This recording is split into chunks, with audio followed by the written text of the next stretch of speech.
In my soul, I feel devastation. In my eyes, I see desolation. On my door, death is waiting. But I don't want to see no more desolation. I said I don't want to see no more. Hey, in my soul, I feel devastation. In my eyes, I see desolation. On my door, death is waiting. But I don't want to see no more desolation. But I don't want to see no more. Beat the cops, beat the ops, beat the motherfucking eyes. I'm the one. Why you think that I've been rolling with a Kai? Your little arms is too short to hotbox with God. French is long, team strong with them, a gun, die would die. Tired of these fake snakes, crooked Nate to oppress Jake. No pressure makes diamonds I won't break on this crooked landscape. We gon' make some shake, so I ain't got time to argue with you fucking reprobates. While these crackers getting richer when we raise the crime rate, and they hunt my people like gorillas and some primates. So we in these streets trying to raise a brother's mind state in every concrete jungle, from Cali to the tri-state. I buried brothers over beef that they couldn't squash. Blood in the streets, brains out like galosh. I trust the cracker when I mix that squash. You listening to real niggas, dog, who can't be bought. Whoa. Why you think I go so hard? Cause this world's fucked up, nigga, I've been scarred. PTSD, brothers can't drop their guard. Every day some bullshit, you gotta weave and bob. It's no facade, so every day I'm on my job. It's time to send these devils to the land of Nod. Cause when I lost my religion, that's when I found God. So when I lost my religion, nigga, I found God. In my soul, I feel devastation. In my eyes, I see desolation. On my door, death is waiting. But I don't want to see no more desolation. I said I don't want to see no more. Hey, in my soul, I feel devastation. In my eyes, I see desolation. On my door, death is waiting. But I don't want to see no more desolation. And I don't want to see no more.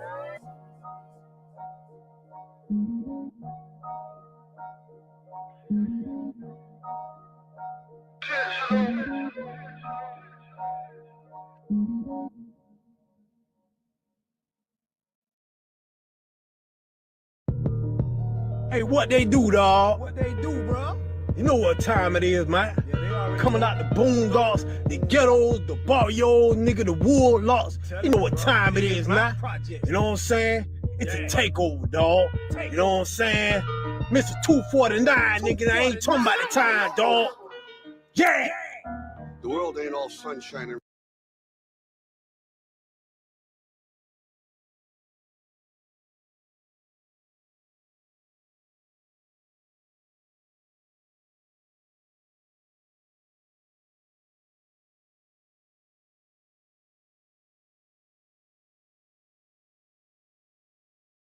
rainbows. The number of black children. It's a very mean and nasty place, and I don't care how tough you are, it will beat you to your knees and keep you there permanently if you let it.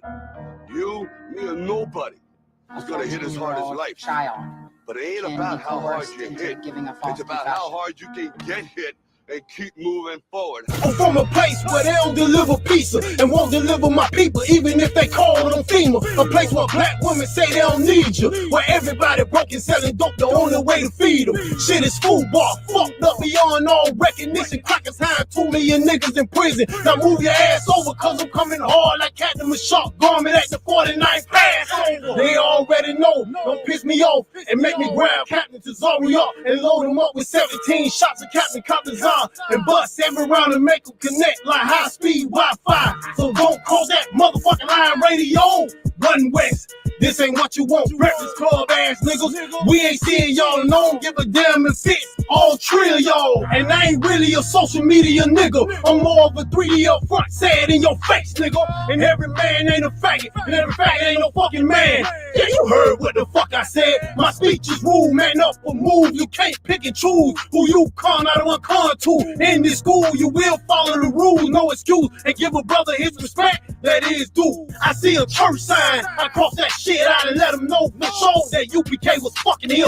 I've been through it all, back against the wall, died and came back, so it ain't a man that I fucking feel. They say the truth will set you free, so when I tell you the truth, I'm making you free. With this speech, Isaiah 49:23, get on your knees and kiss the boots of the kings and the priests. Truth and lies so mixed, that's like trying to put two men together and expect for them to have a kid. A Jew lies with the ish, so when you put the words together, all you is Jewish. I came to peep out your world, this is a nice place. Then he says it ain't for sale, just for showcase. My apologies, devil, you must mistake. I didn't come to ask, bitch, I came to take. Yeah! Who's the power? Who's the power? Who do we feel? The power we feel. Who do we feel? The power we feel. Who's your king? Who's your king? What's your name? Israel.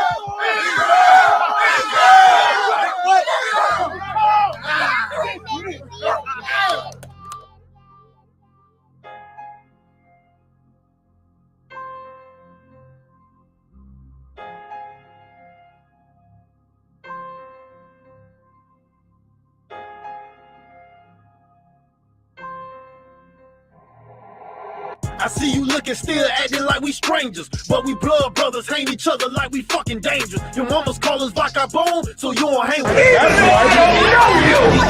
I'm not letting nobody sell you crack. You know why? Because I never saw you before. But you a black man like me. That's right.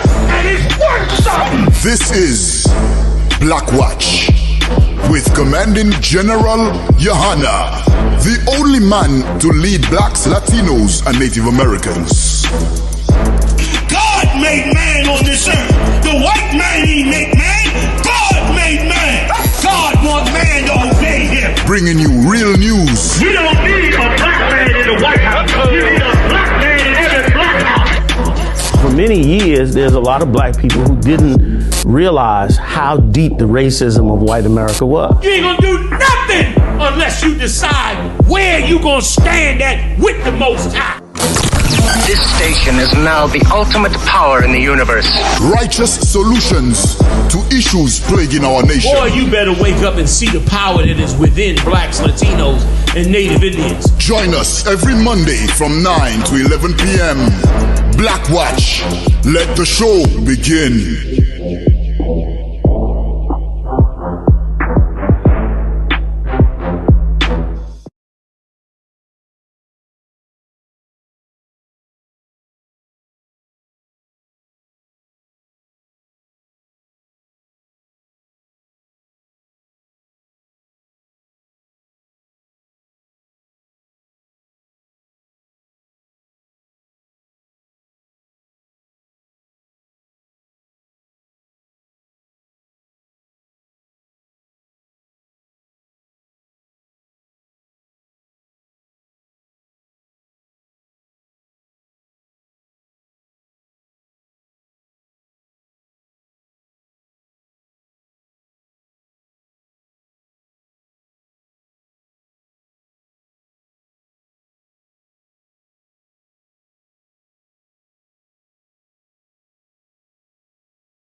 Teen kidnapped at Dallas basketball game found days later held in hotel room.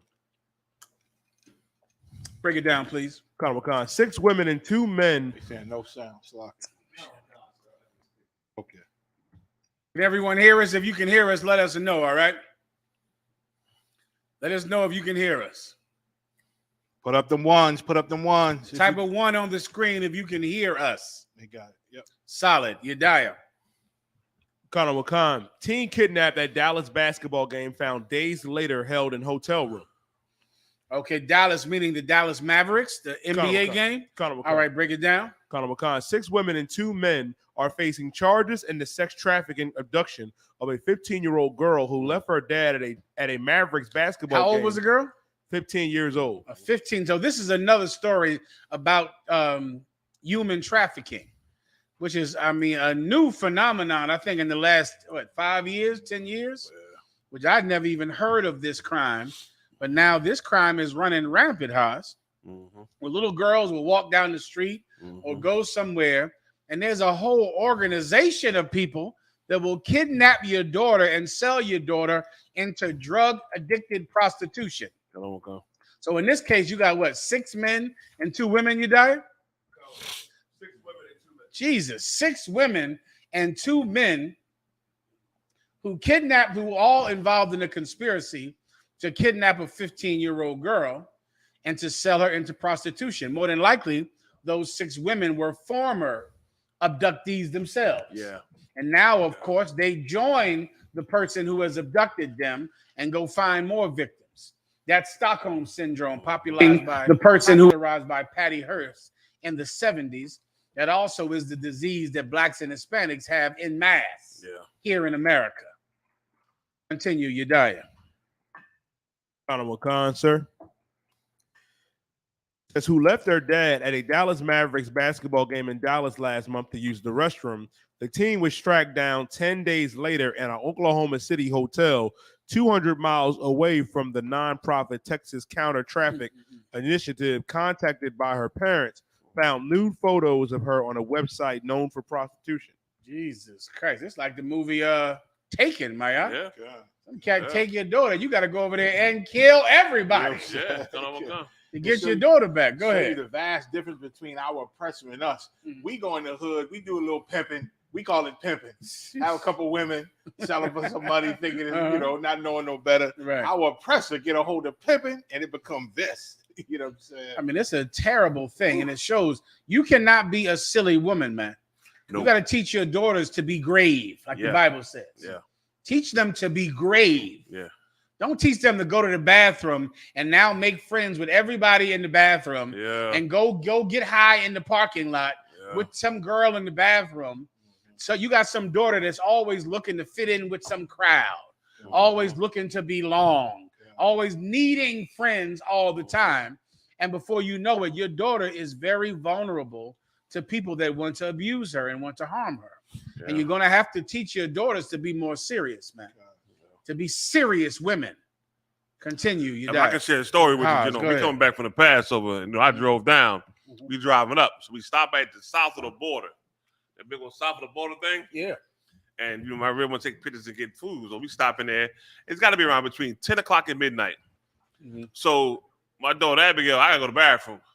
We all look at each other.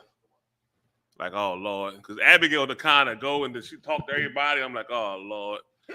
I'm sitting myself, oh, Lord. So I go walk over there with her. And I stand outside posted up. So I'm marking cats I see outside. The next thing I know, I see both my sons. You know what I mean? I see my rib. We all over there posted up at different spots waiting for her to come out the bathroom because we know what's going on. And as I'm looking, I see other cats posted up as well, right? And I see a van going back and forth. Yikes. Back and forth. He's driving back and forth. And then the lady came out the bathroom and got in, but they still driving back and forth. And I'm looking at this motherfucker. I'm staring at you. Like, you don't know I got my shit on my hip, boy. You about to get some shit that you know I'm looking for, boy. You know what I mean? But it just lets you know that it's out here. And over there where the bathroom was, it was dark as hell. Like, it wasn't really no lighting. It was very, very dark. You know what I mean? It's out here. They out here. And if I could, Haas, it's dangerous enough just being a girl. Yeah. Just being a girl is so dangerous in a place that is cruel and unkind. Now, if you're a girl who gets high, oh my God. I mean, let me tell you one thing about drugs that no one talks about, especially marijuana, right? Marijuana is the kind of drug that makes friends of strangers.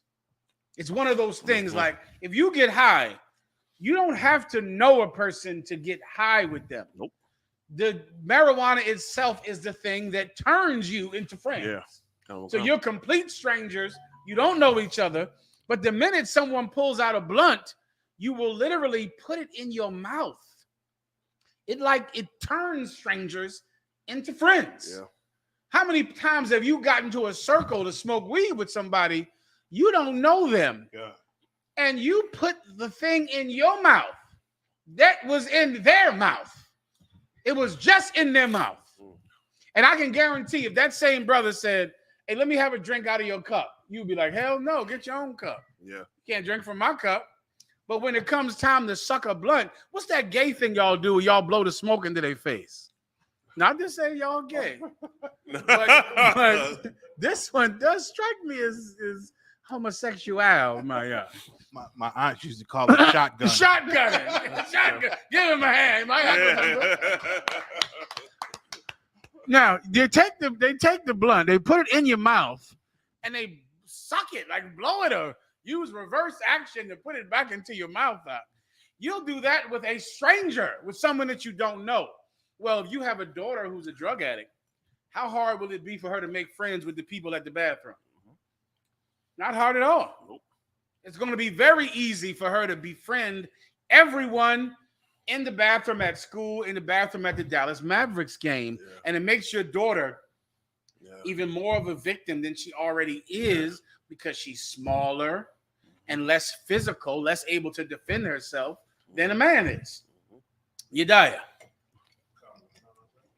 They showed you that, Jen, on that movie called Platoon, a military movie, right? Mm-hmm. When they was all in that bunker, they was all getting high, and the boy took a big puff of the weed and said, "Suck on this."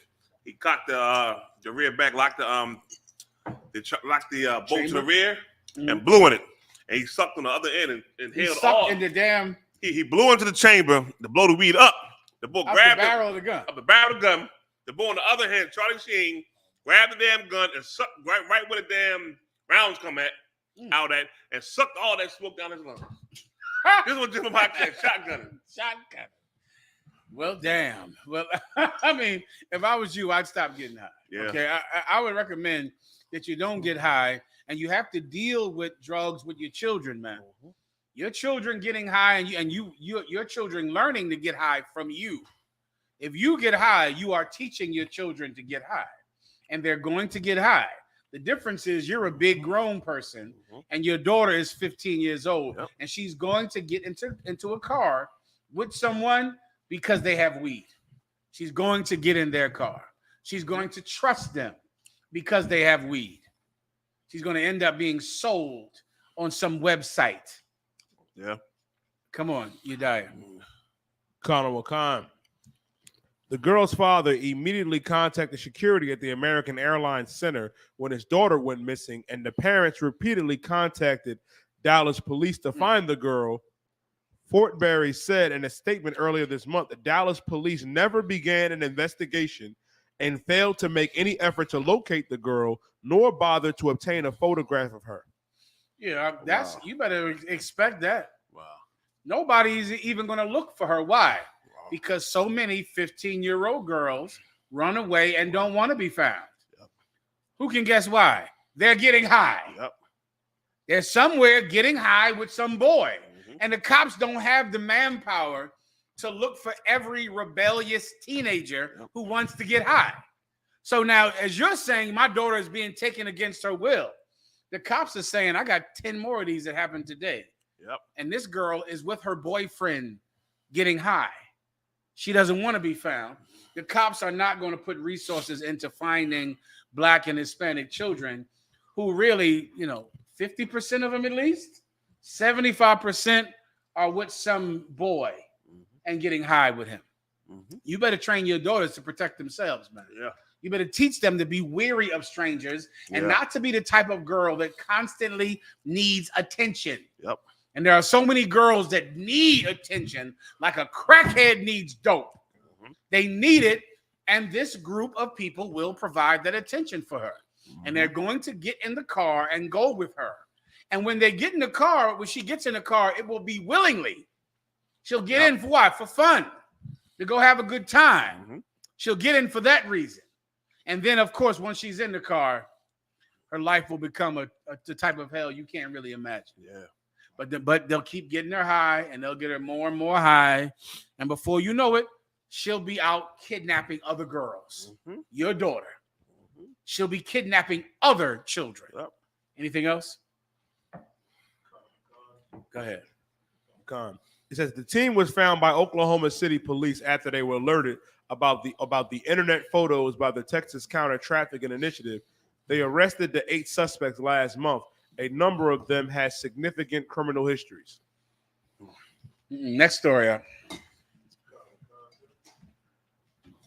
Master P's daughter dead at 29. Let me see it now. That's super young. Yeah. Good Lord.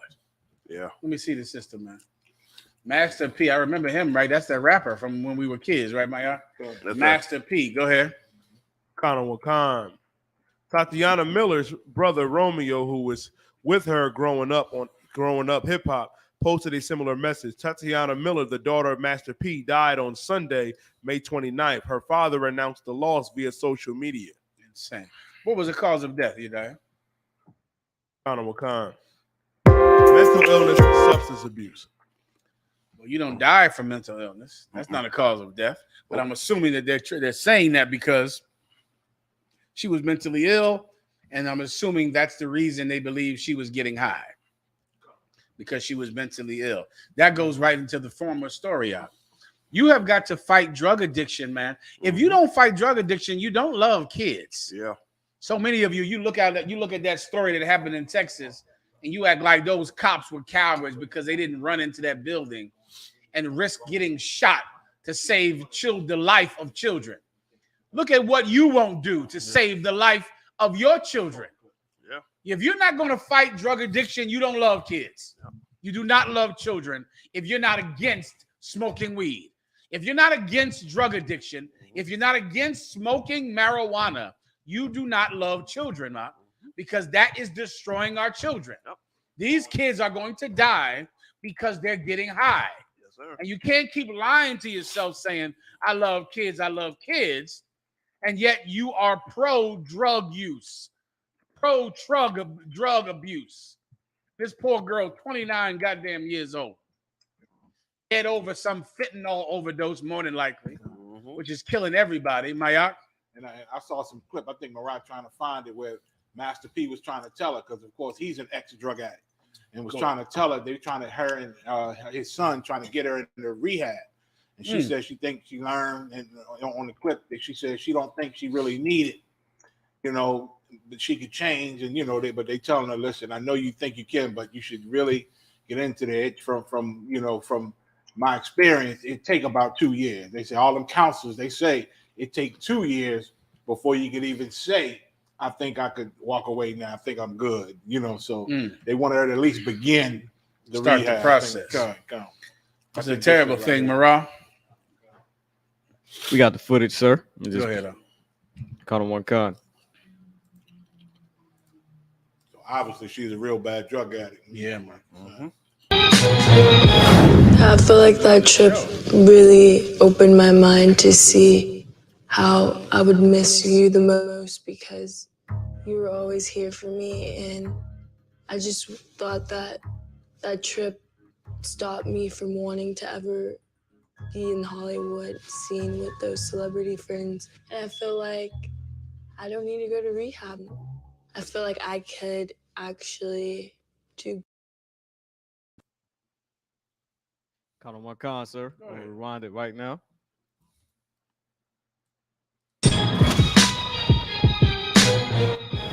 I feel like that trip really opened my mind to see how I would miss you the most, because you were always here for me, and I just thought that that trip stopped me from wanting to ever be in Hollywood, scene with those celebrity friends. And I feel like I don't need to go to rehab.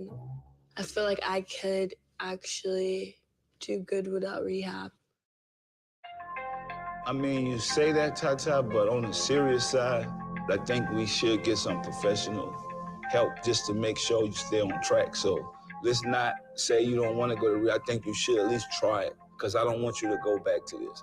I have friends that have been through this, and it takes 2 years of being completely sober to really be like you can walk away from this. Yeah, because even if somebody brings something around you, I don't want you to go back to like, oh, I'm just gonna have a little drink, or I'm just wanna take a little smoke or something. You gotta be around, like to me, I could be around people that's drinking and smoking, and I don't want it.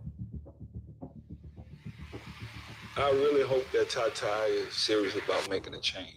In my house, I'm a drill sergeant, because you need somebody to tame you and to tell you, no, we're going to fix this. By us doing this with my daughter, hopefully we'll send that same message to her mom. Like, you know, if you need to get help, we're here for you. You can take me off of me. Yes, sir. Master P just said send that same message to her mother, which means her mother is a drug addict also, and that's where she got it from. Now that girl is dead. Yeah. That girl we just saw in that video is dead. 29 years old, gone. If you don't fight drug addiction, you don't love children. And you have to stop lying to yourself about it. You love getting high. And you will fight to get high, even if it costs you your children. And you parents out there, you want to be able to say, let's say you have a child that does die of drug addiction. You want to be able to say to yourself, I did everything I could for that child. Everything. I didn't get high. I didn't teach them to get high. If your son is smoking weed, you want to be able to say, he did not get it from me. That's a thing of honor, man. You want to be, my son is getting high. My daughter's getting high.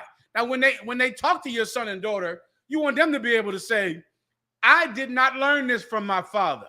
I didn't learn this from my mother. This is a choice that I made, and I rebelled against the righteous teaching of my mother and father. You don't want to be able to say, well, my son learned to get high from me. I smoked all the time. I told my son don't do it. But then, of course, he did what I did. Come on, man. You're a terrible goddamn parent. You're disgusting, and you're the reason that your child is going to be dead. And this child isn't the last one that's going to die. Yeah. What you better ask yourself is, do you want your children to live? Because if you are out there smoking weed and smoking cigarettes, I don't care how much you tell your children don't do it. This is for grown people. You can't do this because you're not grown. Your child is going to do what you do. They're going to do it, and they're going to die, and you're the reason. Yeah. You die. General, if I could, I sit here and listen to this, right? And the moment she said, the moment Master P said about for her and her mother, flashbacks went right back to my head. Now, I remember growing up, and my parents used to smoke cigarettes. They used to smoke weed, a ton of weed in my house, a ton of cigarettes, until my mom got lung cancer. And when she got that lung cancer, and in 6 months, she was out of here, gone. She was going to 6 months. And I remember growing up, I remember all the days as a kid, I used to always try to tell her to stop smoking, Mom, stop smoking. She never would. She never would stop smoking. And then Lord came and took her. That always bothered me. You know what I mean? And it always made me think about, watch what you do around your children. Watch what you say and how you act around your kids. Like, it ain't no joke. And growing up, even before the truth, if a sister, she could have been bad as hell. If she smoked, she was the most disgusting thing to me. Because I said to myself, if you can't honor yourself enough to not smoke, knowing that cigarette's going to kill you, now why would I want you around me? Because if you had kids with me, you don't care about them kids. You care about yourself more than them children. You understand? And that's what I lived with until I got into the truth and through the spirit of the Lord and Commander YAHANNA, yourself, and GEN.YAHANNA, I was able to heal from all that pain I went through as a kid. But, boy, like, it ain't no joke, man. Like, when your kids see you doing things, it affects them kids, man. More than what you know. You say it all the time about stop being selfish parents. Stop doing things that's evil and wrong. Yo, y'all got to listen, man. That affects your children. They see what's going on. They see what you're doing. And it's going to affect them. And one way or another. Just like right here, it affected her. But she could not stop. You understand? And then they killed her. And I'm shocked when I see these hypocrites angry at those cowardice police in Texas because they didn't go into that building and risk their lives for those children. I looked at myself and go, nigga, you won't even stop smoking for your kids. Yeah. What are you mad at the cops because they didn't get shot with an AR-15 bullet? Yeah. What is that, 7.62, I believe? Good Lord. 5.56. So your house, he know. 5.56. You're mad. He know. 5.56. You don't want that thing all in you. Right. But now you're mad at the cops because they didn't run into that building and get that 5.56 in their head and stomach. They absorb the fire. Yeah. You won't even give up smoking for your kids. Yeah. You won't even stay with your baby's father, who's not a good husband, but a good father. Stay with him because of that. You think he's a bad husband? Why? Because he has more than one woman. He doesn't call you enough. He doesn't give you flowers enough. But he's an excellent father. Nigga, stay with him because he's an excellent father.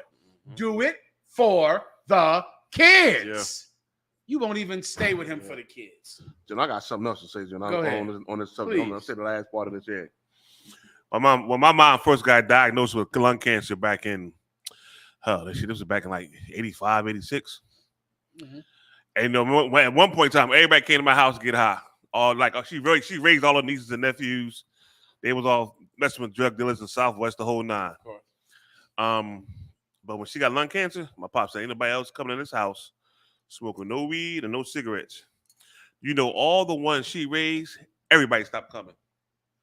I didn't see them again until the funeral. So the people that came over there all the time to get high, once getting high was off the table, they had no desire to be with the family anymore. Yes. No more camaraderie. No, none. No more family coming together, huh? None. Surprise, None. surprise. Like I didn't see them until the damn funeral. And it surprised me because I'm like 15 and I'm sitting there and they falling over the casket. Ah! Boom! Ah! And I'm going, y'all motherfuckers. Like y'all wasn't even here for the bad part. When she deteriorated, couldn't breathe, had to walk around with a machine. And y'all was gone. No help, no nothing. But if y'all was able to come over and smoke, y'all been over there. That's it. Yeah, man. And it's such a demon. If I can story my own, my grandmother, got cancer. You know what I'm saying? It was on her deathbed with the cancer. Did she smoke? She smoked. Got the trach and everything. I come in the room, and this is well into her being sick for a while, in the bed, bedridden, arms swelling up, trach in her neck. You know what I'm saying? Got to be cleaning, got the stuff, the fluid coming out, got to clean that. Time to time, I try to help clean her up. I come in the room one day, she is smoking. On her deathbed with the trach, smoke coming out the trach. Oh! I said, that's a nightmare. What the hell? I'm a kid. I don't know no better, but I'm like, I know this shit ain't right. This is killing you. And Ann said, she don't want to die. Told me that. I've been in the room with her one time, just cleaning up. She said, I don't want to die. I said, you ain't going to die. We're going to find a way through this. And you know what I'm saying? Just trying to encourage her. But I could not believe it. You know what I'm saying? And then after she died and was gone, I couldn't believe my mother kept smoking. You know what I'm saying? It don't turn you off. Yeah. That demon. Yeah. You're dying. If I could, sir, I got a story myself. Oh boy. Go ahead. Oh man, I think I was a trooper or maybe a young officer of 50. It was after a Tuesday class, and my uncle called me. You know what I mean? My father's gone now, but he was on oxygen. And my uncle called me and said, your father's upstairs smoking. And while I'm on the phone with my uncle, all I hear is boom. What'd your father die of? Oh, sir. I believe I'm not really sure. I forget. Okay. But he was an elderly brother. He was in late 70s. But sir, all I hear is boom in the background. His tank blew up in his face. Wow. Had burns, everything. But the oxygen tank. Oxygen tank. But this is the crazy thing. 2 days after he got out the hospital, he was smoking again. Because he was smoking with the oxygen, which is flammable, and the thing blew up in his face. He went to the hospital, came back out, kept smoking. Whoa. Yeah, something you want to say, Morel? Well, let me tell you, okay. Things like this and stories like what you brothers are saying and these experiences tell you whether or not children are more important than yourself. Yep. Right? Yep. Children are very low on the scale of importance to blacks and Hispanics. Yep. So you can't be shocked that some sheriff didn't run into the school to risk his life.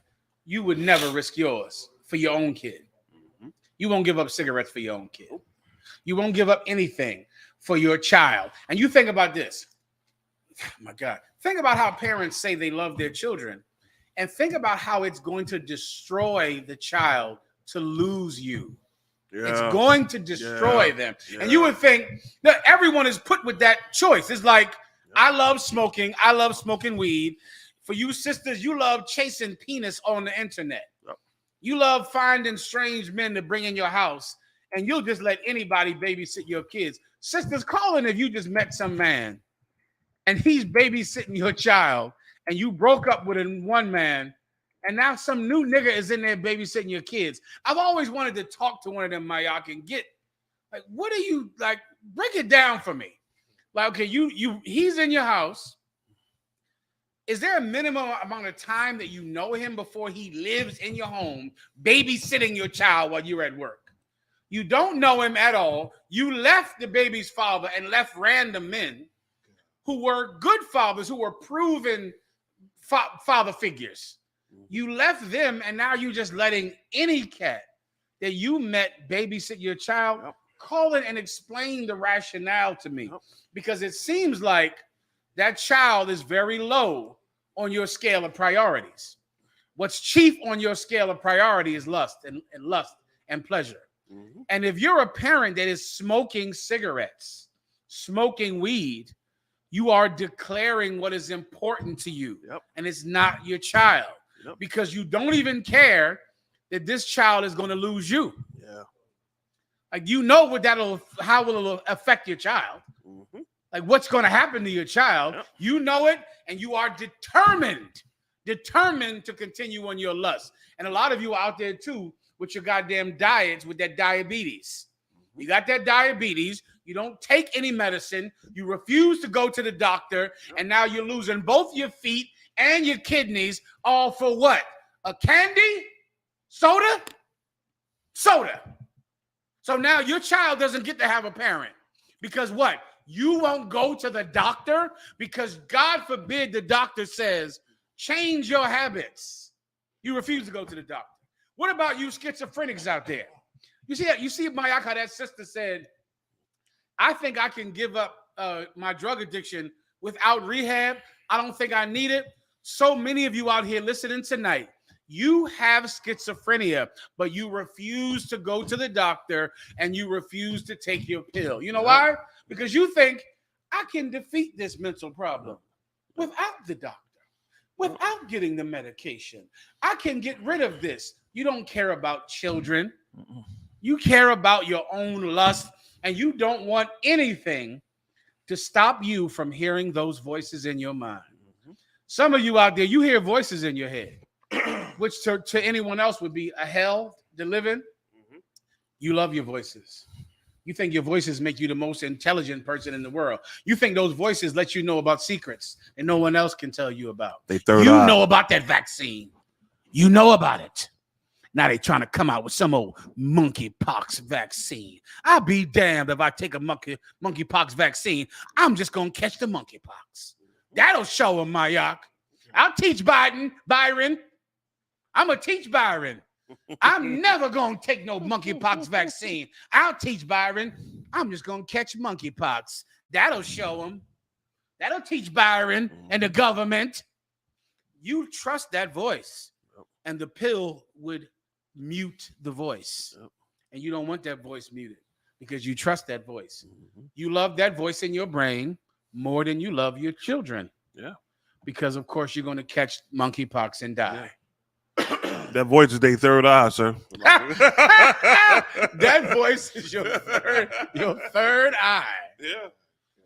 You better go take your dumb ass to the doctor. You better get in rehab. You better stop smoking, or else don't complain and tell me how much you love your children, because you are the proof you don't. Next story, you die.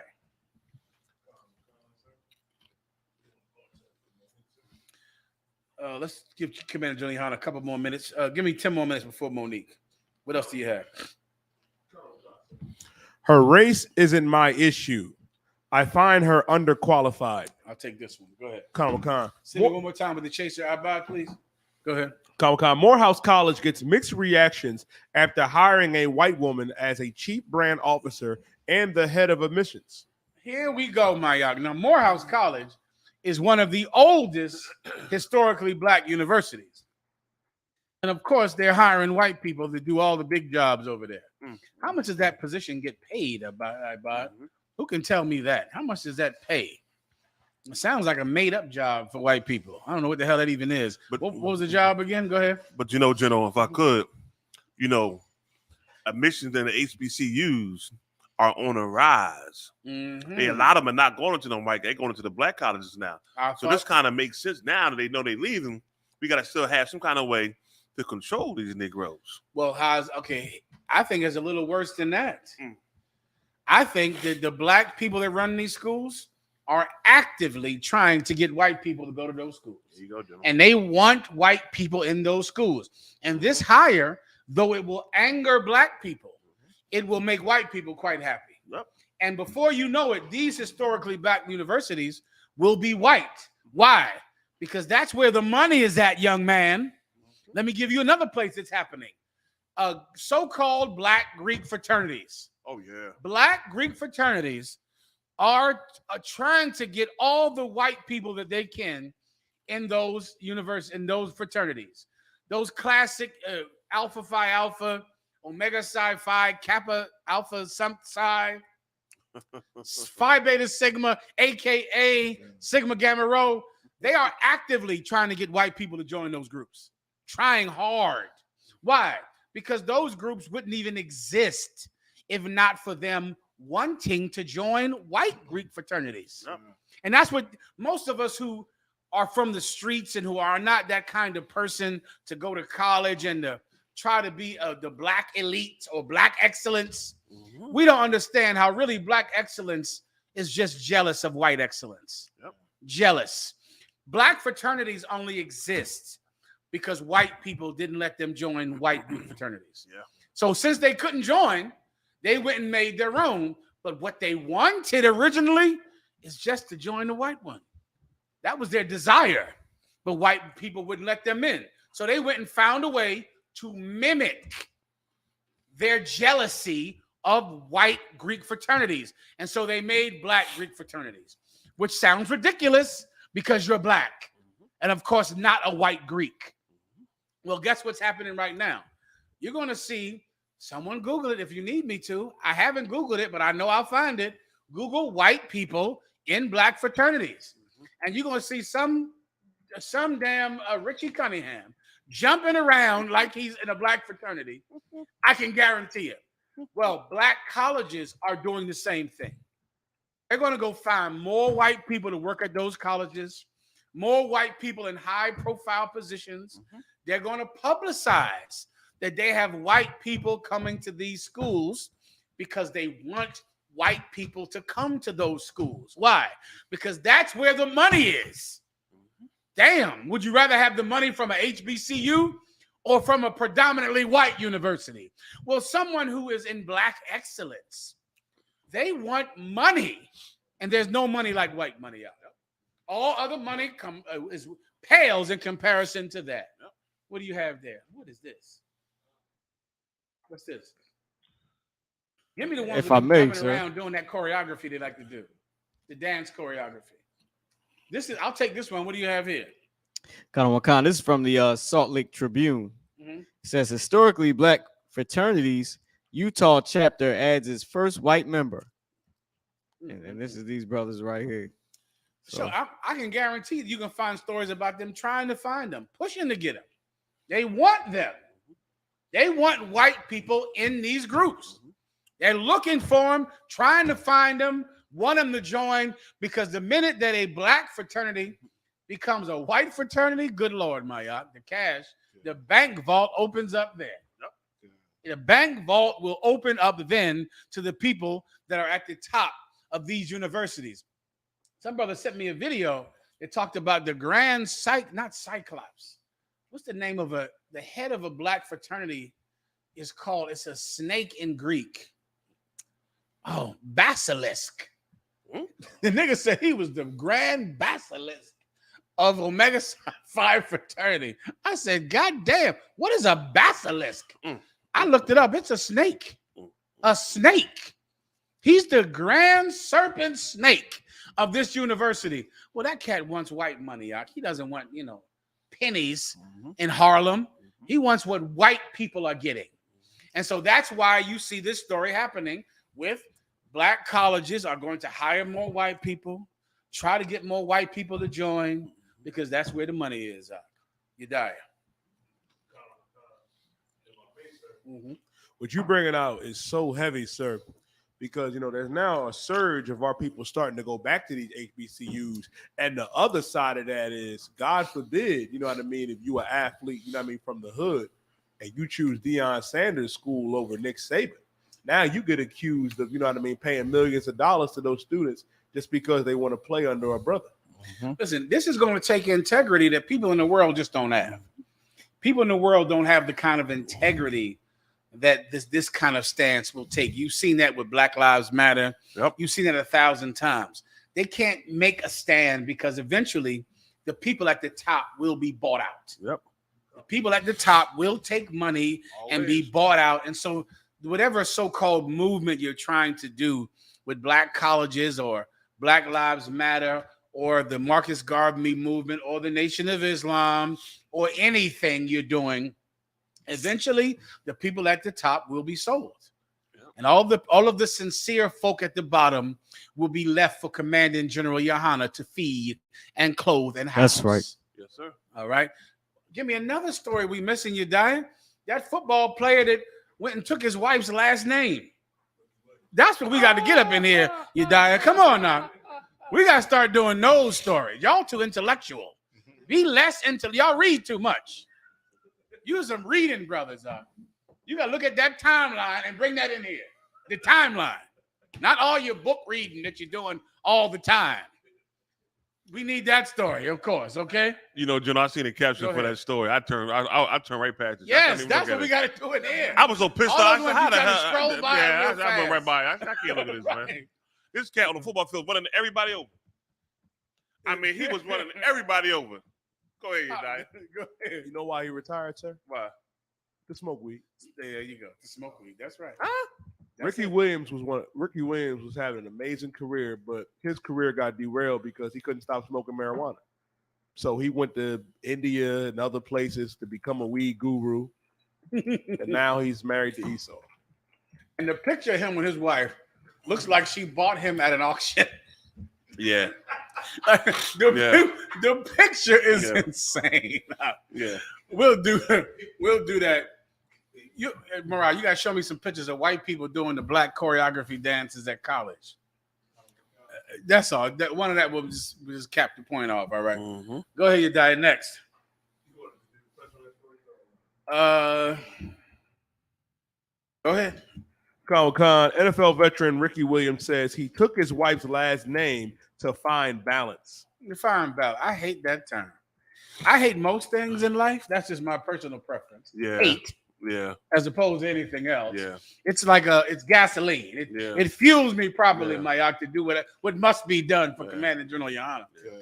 But one of the things I hate is the term balance. And whenever that term comes up, because I wonder, what in the hell are you trying to balance? And what does that mean? Oh, Jesus, Mariah, what was that I just saw? Mariah found a terrible video. Oh, the play for the people, Mariah.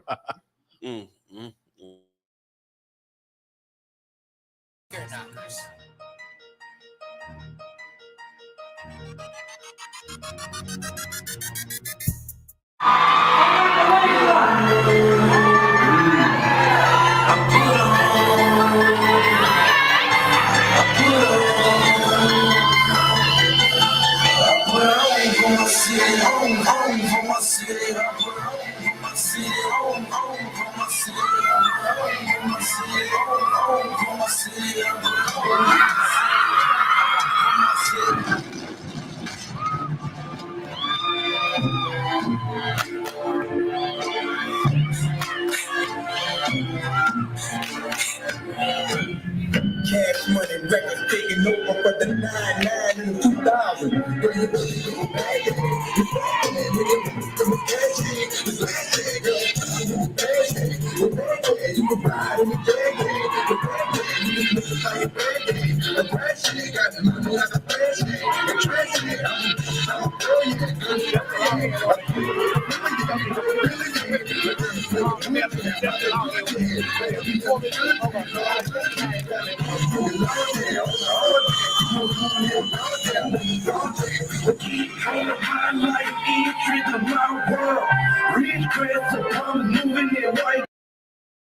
That's the future. future. That's the future, John. That's the future. Yeah. That's the future. And the problem is the grand snake, he's going to want it to happen. Yep. He is going to call for, he's going to say, we need to get more white people in here. Mm-hmm. We got to make sure that we're not racist. Mm-hmm. We got to make sure that we're encouraging more white people to join. Maya. Inclusive. Thank you, Maya. Jesus Christ. We got to make sure we're more inclusive. Because that's how you get white money. Yeah. White money is strong. Mm-hmm. You got to have some integrity to resist white money. That's not black money. That's white money. And that's life-changing money. And the grand basilisk cannot resist it. Mm-hmm. What do you have? You got another video? Go ahead. It's the same as the Masons, sir. They're the same thing. You gotta. I'm just pulling it up on YouTube, sir. If you give me 1 second. Someone confirm what that basilisk is what I just said it is. I'm pretty sure, but just let me know. Mm-hmm.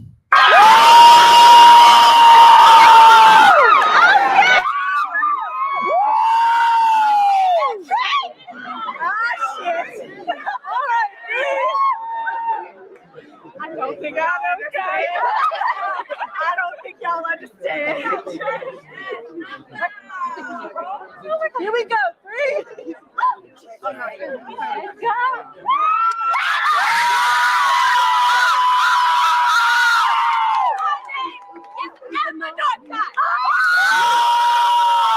Political science major from San Jose, California. You want to know what my big sister's called?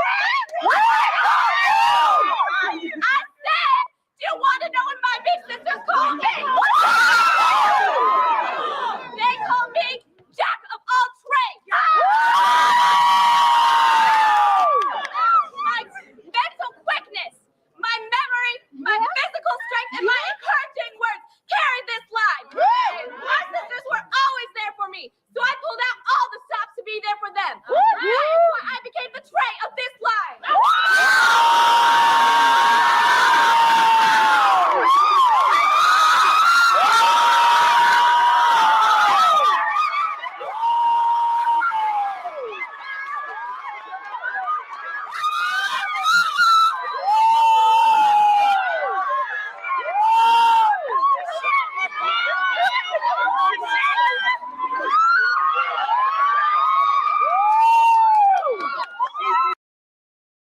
Stop joining these fraternities because it's quite gay. It's quite gay and it's weak, and there's nothing gangster about that at all. That is not gangster to do that kind of choreography out there. You know, as a kid, I thought they was kind of rough and tough until I went up to Millersville, me and my homie. At SC State. Up there, and we ended up getting in a fight with the Qs. And it's like me, him, and another brother, and it's like about 15 of them. And that's when I realized that these are a bunch of cowards. Yeah, this is not for men. Yeah, they was a bunch of cowards. It's black people who wanted to join a white group. The white group said no. Mm-hmm. And they said, we'll show you, we'll make our own white group. Mm-hmm. That only lets black people in it. And it's quite gay and it's sickening and disgusting. Yeah. And of course, all it does is make you more of a victim to white people. Yahweh Shema Shabbat. What's going on, Bill? We got one more video, sir. If you want to play it real quick. Count on one card. Has taken charge in her hometown of Milford, Michigan, starting protests and conversations about Black Lives Matter. It's talk her hometown hasn't had before. Our Matt Dow caught up with her about what she learned in SC and took up north. Don't shoot! Don't shoot! Megan Swarchek is a rising senior at SC State. She's one of the few white students on campus, plays for the school's soccer team, and is a member of a black sorority, Delta Sigma Theta. So when Swarchek went back to her hometown of Milford, Michigan, that is 96% white, she knew she couldn't stay silent. People are making this about choosing sides, and this isn't about bringing politics in. You know what I mean? This isn't a Democrat thing, you know? This is everybody versus racism. Swarchek teamed up with Power Detroit, an activist organization, to spread the topic of racial injustice and police brutality. And she made it clear in our interview that she didn't want this story to be about a white girl that saves the day. She wants this story and these protests to be about amplifying Black voices. That's the very reason that we decided to go, because we feel like Milford is the type of city that, you know, all the racism out there, all of that needs to be addressed at this time. We're all in this together. This is one race, a human race. So if you see your brothers and your sisters that are down, pick them up and help them out and move them forward. Our conversation about the Milford protest lasted about 45 minutes, and all three women kept emphasizing the need for Americans to learn true Black history to better understand why this movement is happening. If you go to a HBCU or if you're in the Black fraternity, you must feel so demeaned that white people are going to join your groups. And the news story is going to be about them and how they saved your group, how they saved your college. The whole world is going to look at them like they were willing to join a Black group and to make this Black group relevant and to save their lives. And if you think that this is by accident, it is not. And I'm going to show you the video the brother sent me. Play this video. If I can, John, just to piggyback off what you're saying. And this is the consolation prize. Because like the gentleman said earlier, they wanted to be in a white fraternity. But white people ain't let them in, so they create this Black fraternity. And now that this white girl is joining, Brother Grand now Brocellus. they feel wonderful. Like, Grand- oh, this is the next best thing. So you let me in your. This was really what they wanted. They wanted to be close to white people. White people said, nigga, stay away. They said, no problem. I'll make my own white Greek group. And one day, white people wanted to join. Oh my God, that was what we always wanted, just to be accepted by white people. You want to join us? Thank you. Here's the point.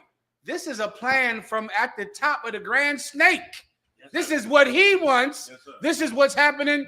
Now, this is terrible witchcraft I'm about to play for you now, you die. It's heinous witchcraft, all right? And I'm going to play it right now, but it's heinous.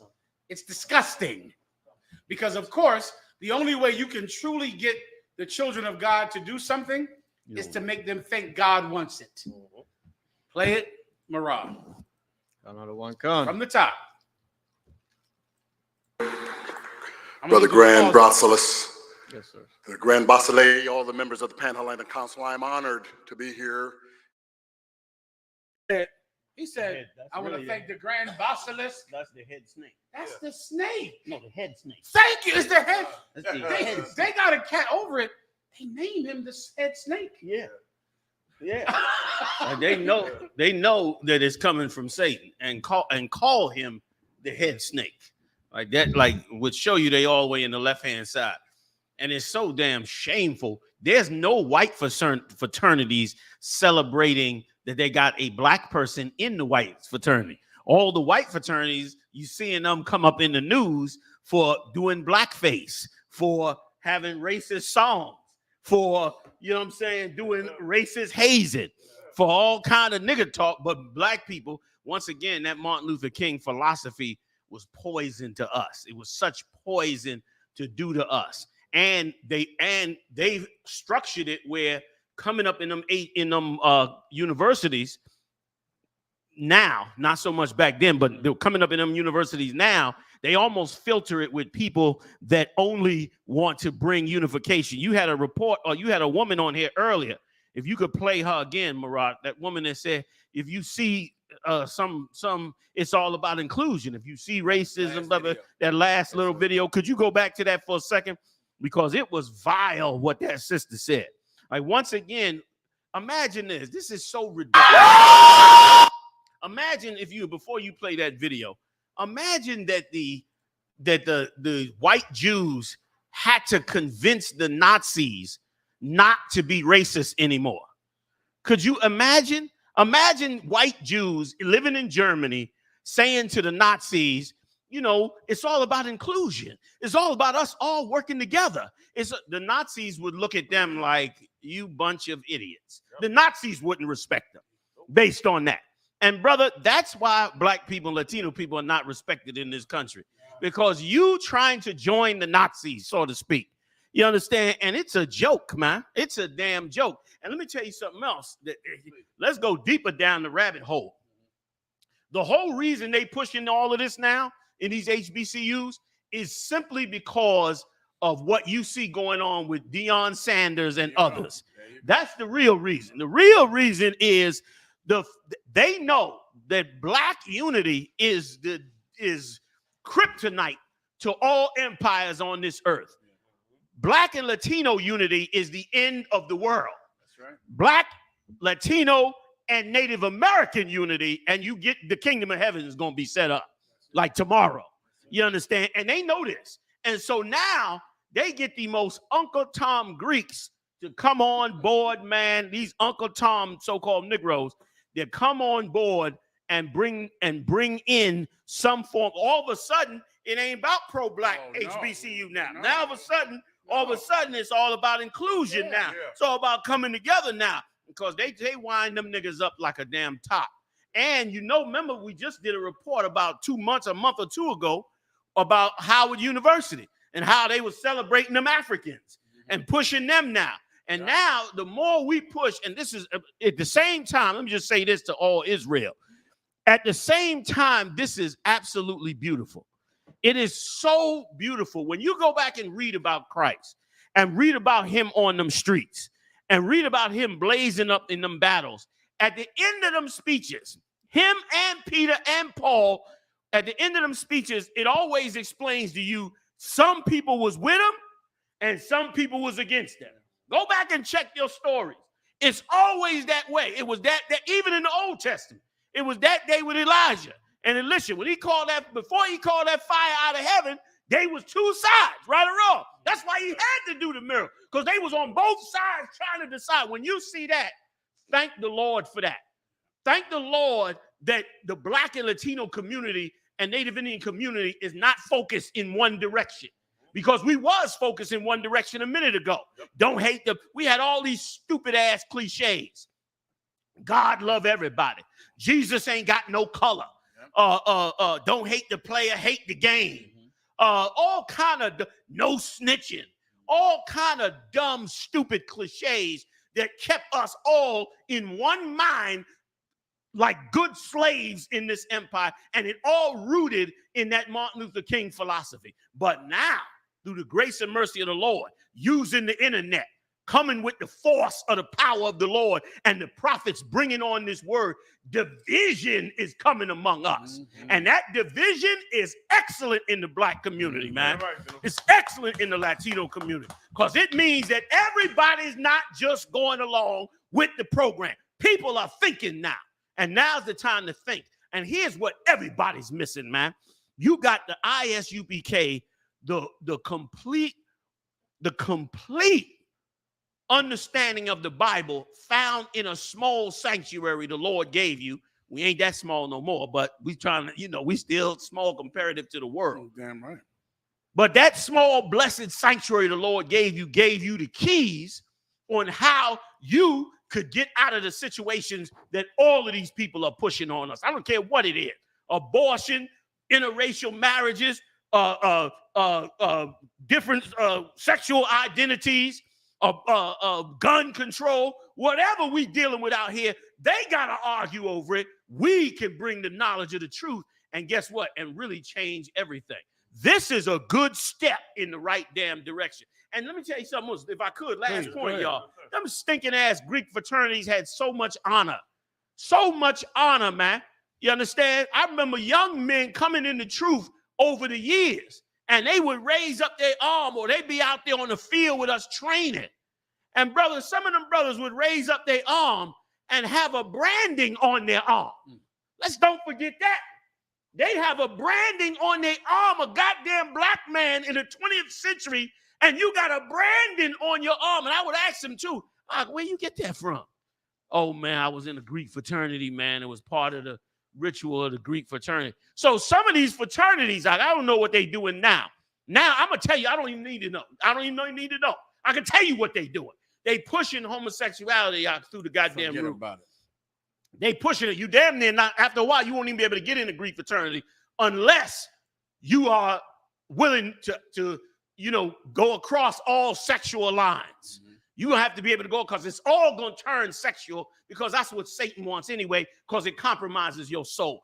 But in the meantime, these HBCUs are doing the black ones, I'm talking about, are doing horrible psychological warfare on black men. How a black man gonna walk around with a branding, an animal branding on your goddamn arm just to be accepted in some Greek fraternity that you hope in the future you gonna get a leg up in society and life based on the fact that they know each other in this fraternity? That's a bitch ass move in the first place. Yep. How I'm gonna go to school, get me a college degree, and I got to rely on some other man for me to make it in society? What the hell I'm going to school for? Yep. I might as well just rely on my homies in the hood and just roll with them. What the hell am I relying on some fraternity to determine how high I go in society, man?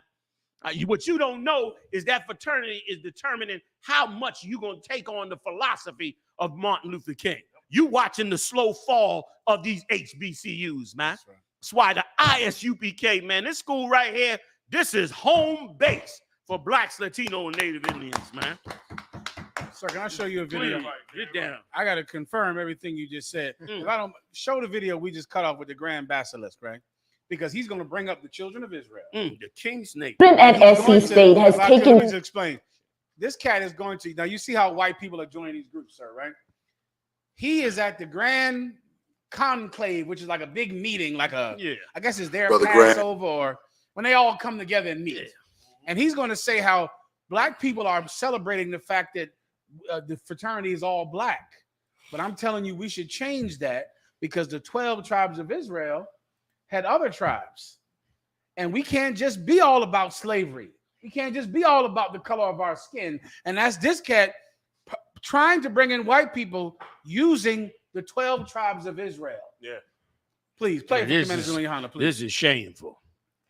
From the and beginning. this cat's a famous actor too. Yeah, I for sure have seen him before. Yeah, he played in the Matrix and everything. Oh, he sure Yeah. did. So I'm looking at it like that. I hope it's not my man right there. I ain't gonna be able to look at him the same down on film. I mean, he seemed like the biggest cooner ever. He a pretty big star. Yeah, I knew his face looked familiar. Go ahead, Moreau. Kind of Wisconsin, have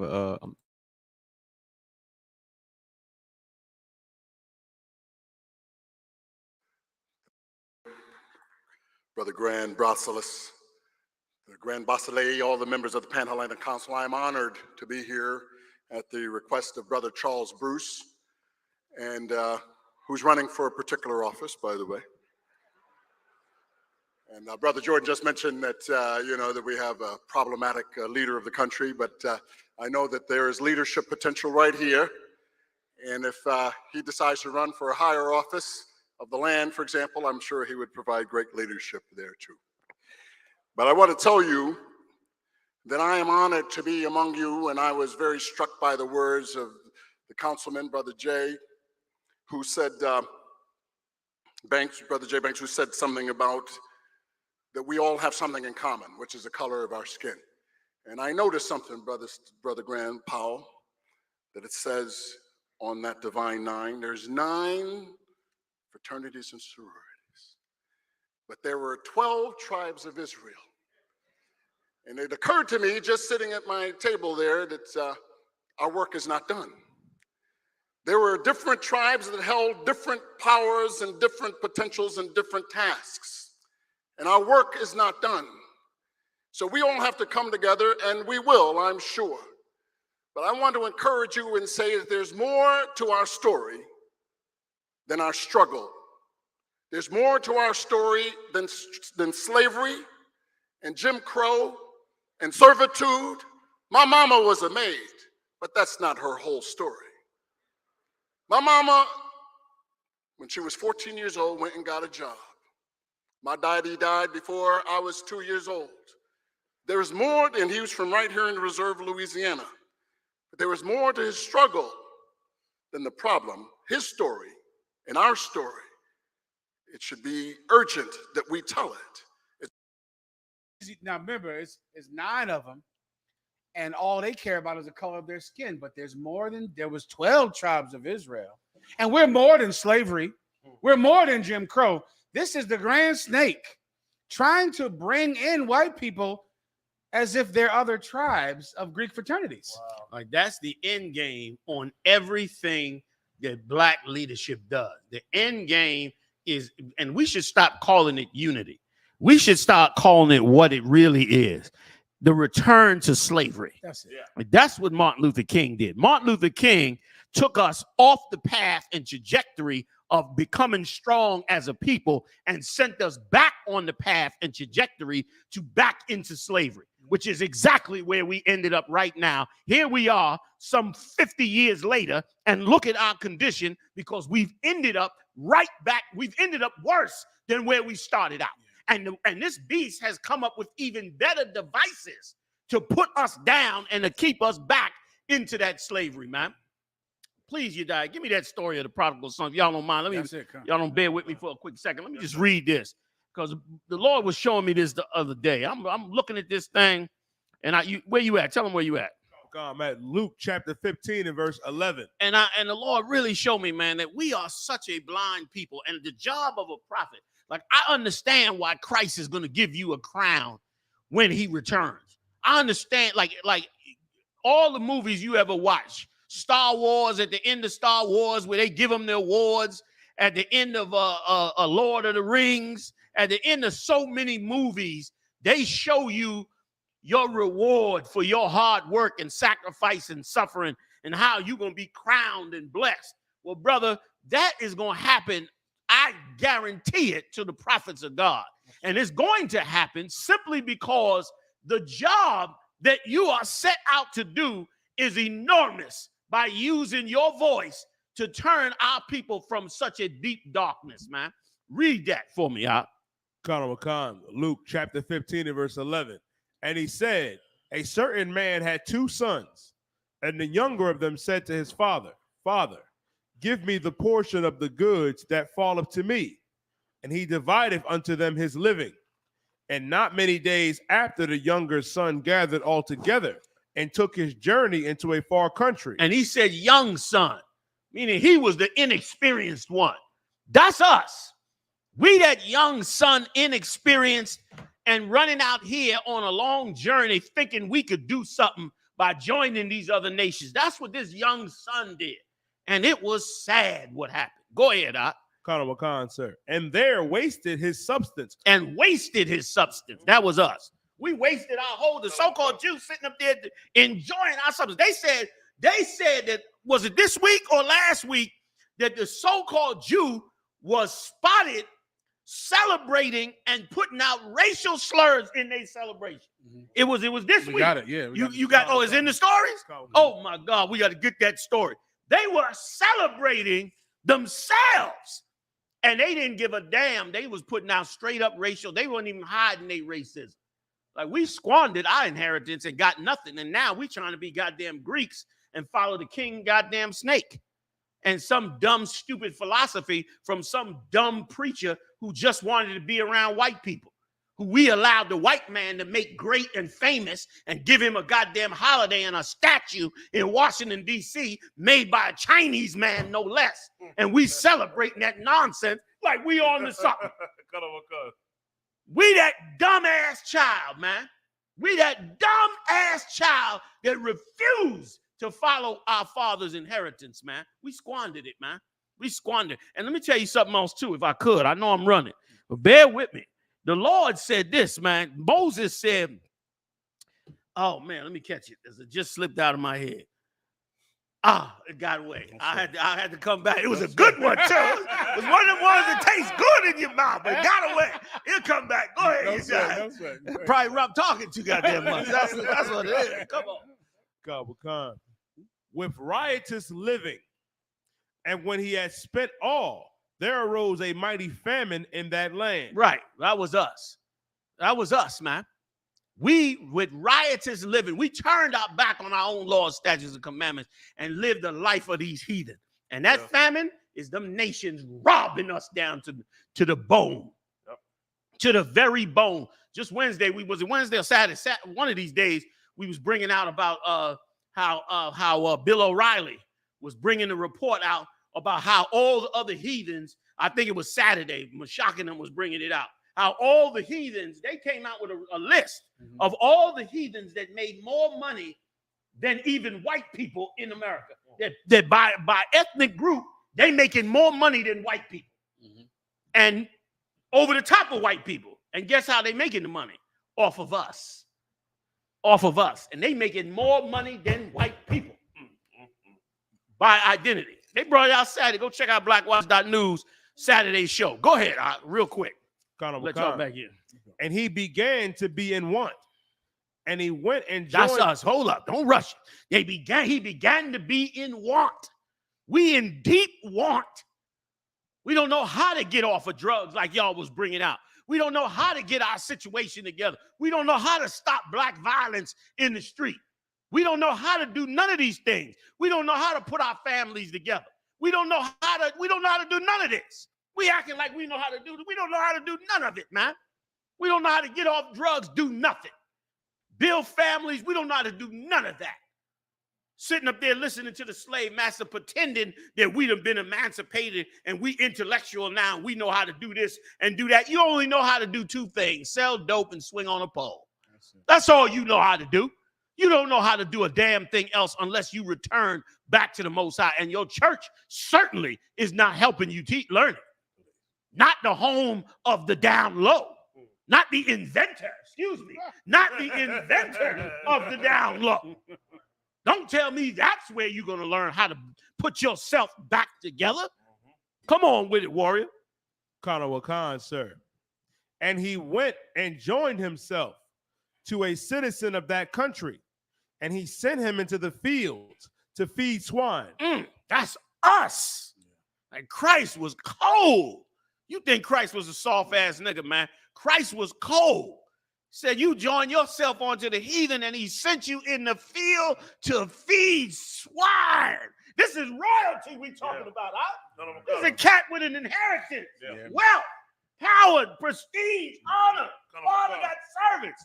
Squandered it. Hooked up with a heathen and he's a swine feeder. That's you. You're a drug dealer. You're a garbage man. You're everything that this evil place. Nothing wrong with being a garbage man working that job. My point is, we're the bottom of this place. You're the chauffeur, bus driver, Uber driver. You're a chauffeur. It's what you are. A low-paying chauffeur at that. This is what has happened to us here, man. And we should be angry about it. Richest, most powerful country in the world, and you on the bottom of the empire while every heathen flies in. They came out clearly and said the Ukrainians don't have to stop at the border. Look at the shame that has happened to us, man. You walking around, you should be doubly shamed for being a criminal because you became a criminal because you had no way to survive. And instead of using the wisdom and intelligence that you had and the history of your people, you fell for the slave master's choice. That's how the cops got started, chasing slaves, trying to get away. Now here you are still a slave trying to get the hell away. This is shameful, man, what has happened to us. Go ahead, Art. And Christ called us on it, and rightfully so. Go ahead. Khan, sir. Luke chapter 15 and verse 16. And he would fain have he filled his belly with the husk that the swine did eat, and no man gave unto him. And when he came to himself, he said, how many hired servants of my father's have bread enough and to spare, and I perish with hunger? You hear that? Boy, that's where you going, brother. Brother, that is where God is bringing you until you wake up. He gonna bring you to utter starvation and hunger until you say to yourself, damn it, what the hell am I doing? I better go back to me and my people and leave these heathens and these Uncle Toms and these sellouts the hell alone and turn back to God, the nigger God, the black man. Okay, go ahead. Last part, y'all. I will arise and go to my father and will say unto him, Father, I have sinned against heaven. And listen, everybody ain't got a father in heaven. You so dumb and stupid listening to Martin Luther King and that garbage. You think God's sitting up in heaven loving everybody. They bombing and killing and murdering and destroying the earth, polluting the air, the water, the food, the land, everything. You think God's sitting up there loving everybody like a chump? You the one he loved. You the one that he's father of. Go ahead. That's why Paul came back and said, we cry, Abba, Father. We cry, Abba, Father. Not everybody. We do it. Because God, the God of the Bible, is our God. And we better turn back to him before it's too late, because the death count gonna go up. That's right. Go ahead, Doc. Khan. And before thee am I no more worthy to be called thy son. That's where you gotta go. Yes, sir. You gotta go right there. You want to get off drugs? You go here. You want to stop seeing death and destruction in your neighborhood? You better go here. You better find your way here. Read it again. Nice and loud. Khan, sir. Khan. I will arise and go to my father, and I will say unto him, Father, I have sinned against heaven and before thee, and am no more worthy to be called thy son. And that's us. We sinned against the Most High and are not worthy to be in the kingdom of heaven anymore. Go ahead, Khan. Make me as one of thy hired servants. Damn, you got to be ready now. You ready now, Hard. You ready to rule now. You on the ground. You ain't got nothing. You ain't even trying to get no be up in there in no prestige. You like, Dad, I'll feed the swine. I'll feed the swine for you rather than for a damn heathen. And let me tell you something now. That is what God wants. He wants you to say just what David said. King David had it so right.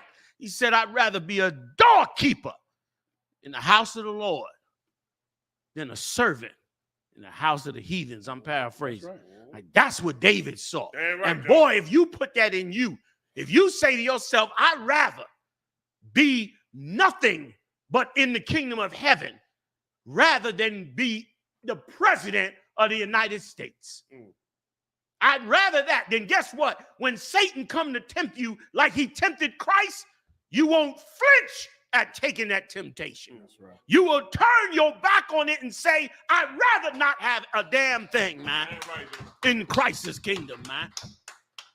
This Bible was set here for you to make your way back. That's the breadcrumbs you need to get back. Go ahead. I'm almost done. Go ahead, you die. Finish me out. Khan, sir. Khan. And he arose and came to his father. But when he was yet a great way off, his father saw him. Whoo. Like, listen, he coming back. He know he don't belong here. He ain't supposed to get this. And his father come back. You understand, your father up in heaven, man, looking down on you, black man, black woman, Latino man, Latino woman. He looking down on you, trying his best to wait for you to come back home so you could get this blessing, man. Like, this is Christ explaining to you your life according to God and what God got to think and say about it. You reading it right here.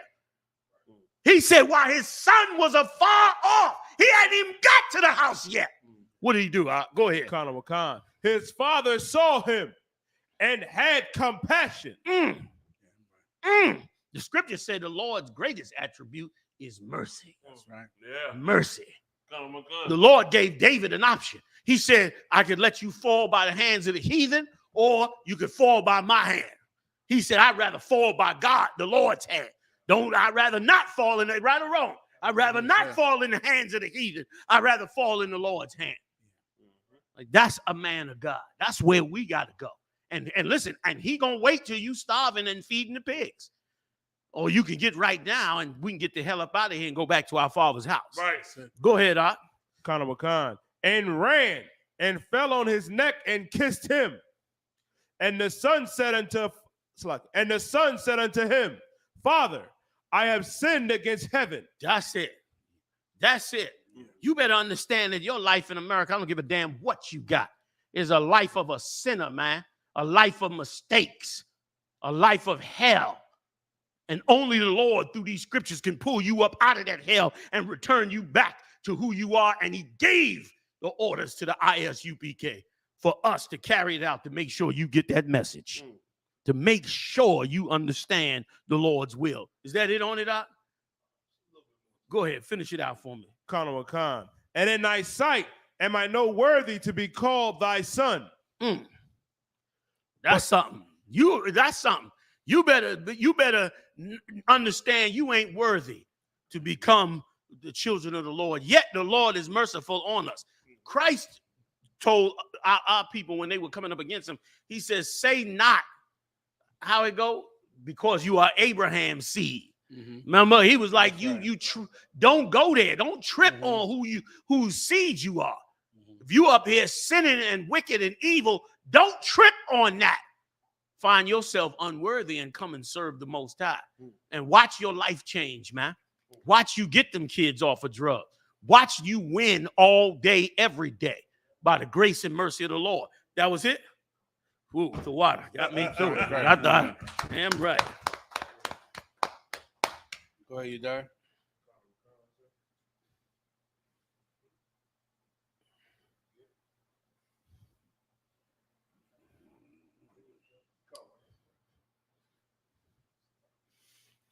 Israeli nationalists chant racist slogans in Jerusalem march.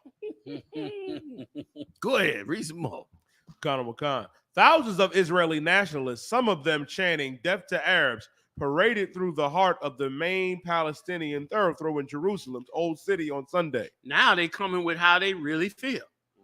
Like racism is getting ready to explode all over the world. Yep. All over the world. And you black people, Latino people, Native Indian people, you are not ready for what is coming down in this earth. You have not listened to our prophecies. And you are not ready for what is coming down. They openly doing it in the market, which means, guess what? That means the Israeli government has won the populace over to hating the Palestinians, which means now they can do whatever they want to do to the Palestinians. Why? Because the people hate them anyway. So is it going to be any repercussions for what they do to the Palestinians? Hell no. And that's why our black leaders is dumb and stupid as hell, because it would be repercussions for what is happening to us if they didn't hate us so much. If they didn't hate us like they do, it would be repercussions all day, every day, right or wrong. Go ahead, you die. Somebody else was Khan. In a show of force that risks setting off a new wave of violence in the 10th city.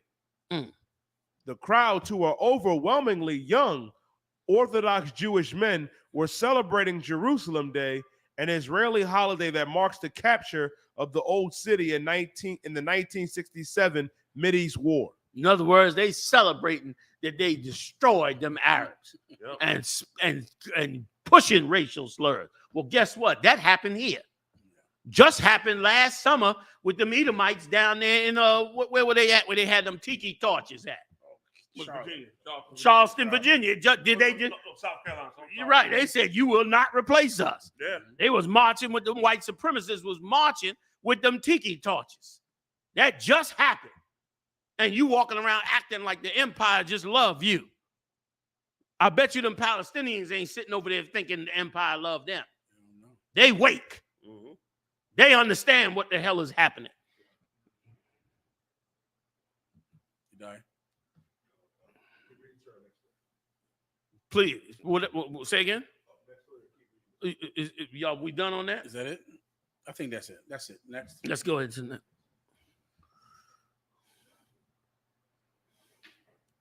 Monique responds to DLHughley over headliner comedy tour, claims in latest feud. This one I don't know about. Yediah, you know about this story? Oh, lie, sir. Not too much. Let's see the video. I know there's video because it was up on the phone.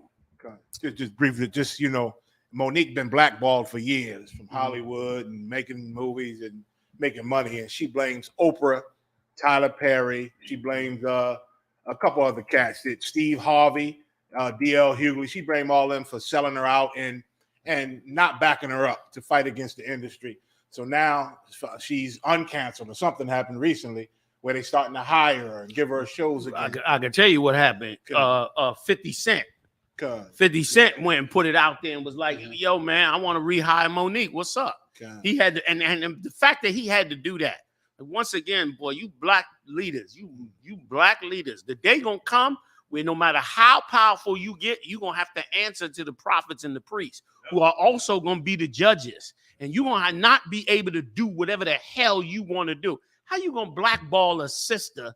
How you going to go along with the slave master and blackball a sister because them devils don't like her for a small little statement that she made at the award show?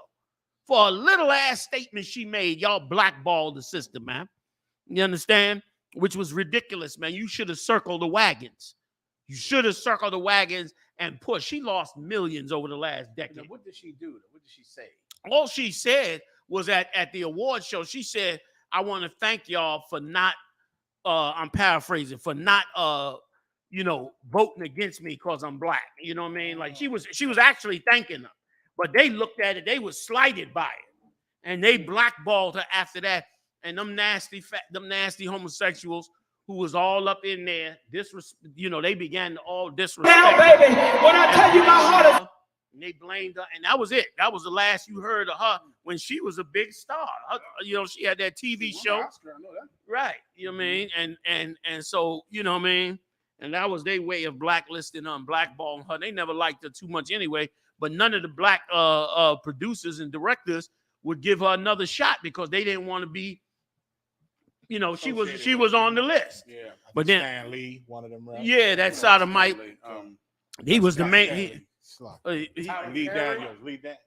Daniels. He was, yeah. They was the main one. I didn't know. Oprah never said nothing publicly, but they said that Lee Daniels made some statement that clarified why regardless of why the hell it happened. Like, God damn it, why y'all don't look out for each other? Have a little ounce of integrity. Find somebody on the outside. You got all kind of dope money and money running all over the damn place. Somebody go put a goddamn movie together and give that woman some money to feed her family. Like we turn on ourselves so easy. You'd never blacklist a white actor.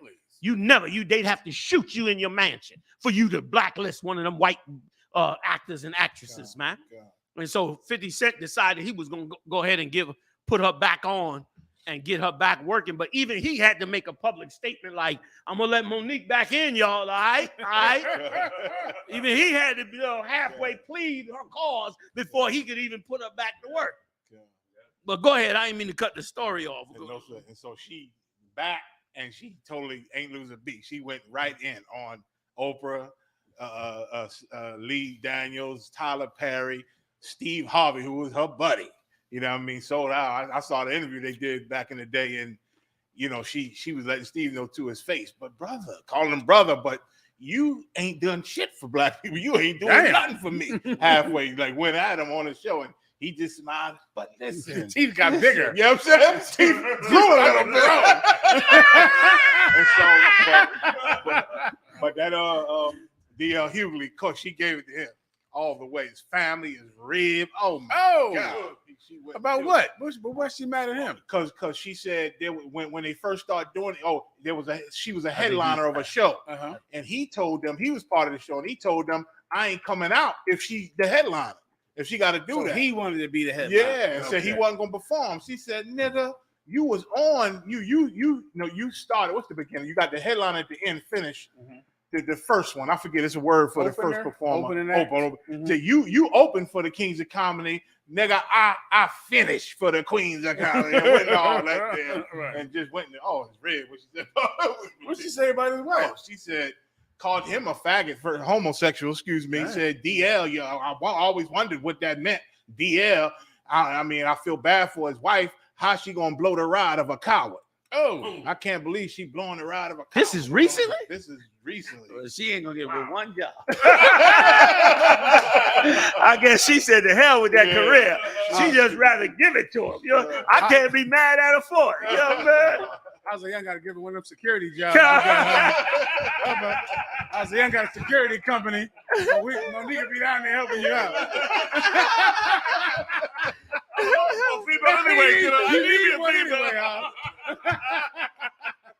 I need me one. She big and rough too. She rough, big woman. Put her in all black. Oh man, that's the story then. Okay, that's it. That's it. That's Monique. What else we got? Go ahead. Let's do the football play with that white woman. The white woman with the slavery that adopted him or some shit like that. Or he gave up his name to be under her. He took him, especially if we can get the picture. What's his name? We did it earlier. Ricky Williams. What? Go ahead. Ricky Williams is his name. NFL veteran Ricky Williams says he took his wife's last name to find balance. Did y'all do Memorials Day? No. Okay, cool. Next. Go ahead. Connor McCann. Former NFL running back Ricky Williams said he changed his last name after he got married to his wife, Leanna Moran. Not that one. It's the one where they sitting outside. It's the one. Oh man, it's such a good one. Hold on, keep going. It's none of those. It just can't. Is it that? No. Oh, let me see. I know that it one did. right there. That one right there. Mm-hmm. That one. Damn. They're out in the field. They're outside. They look like they're on the plantation. It look like she bought him that day. Yes. Yeah. He even looking in the camera scared. He looking in the camera like. Looking in the camera like. She looking relaxed. Yeah. He in the camera like, Massa. Yeah.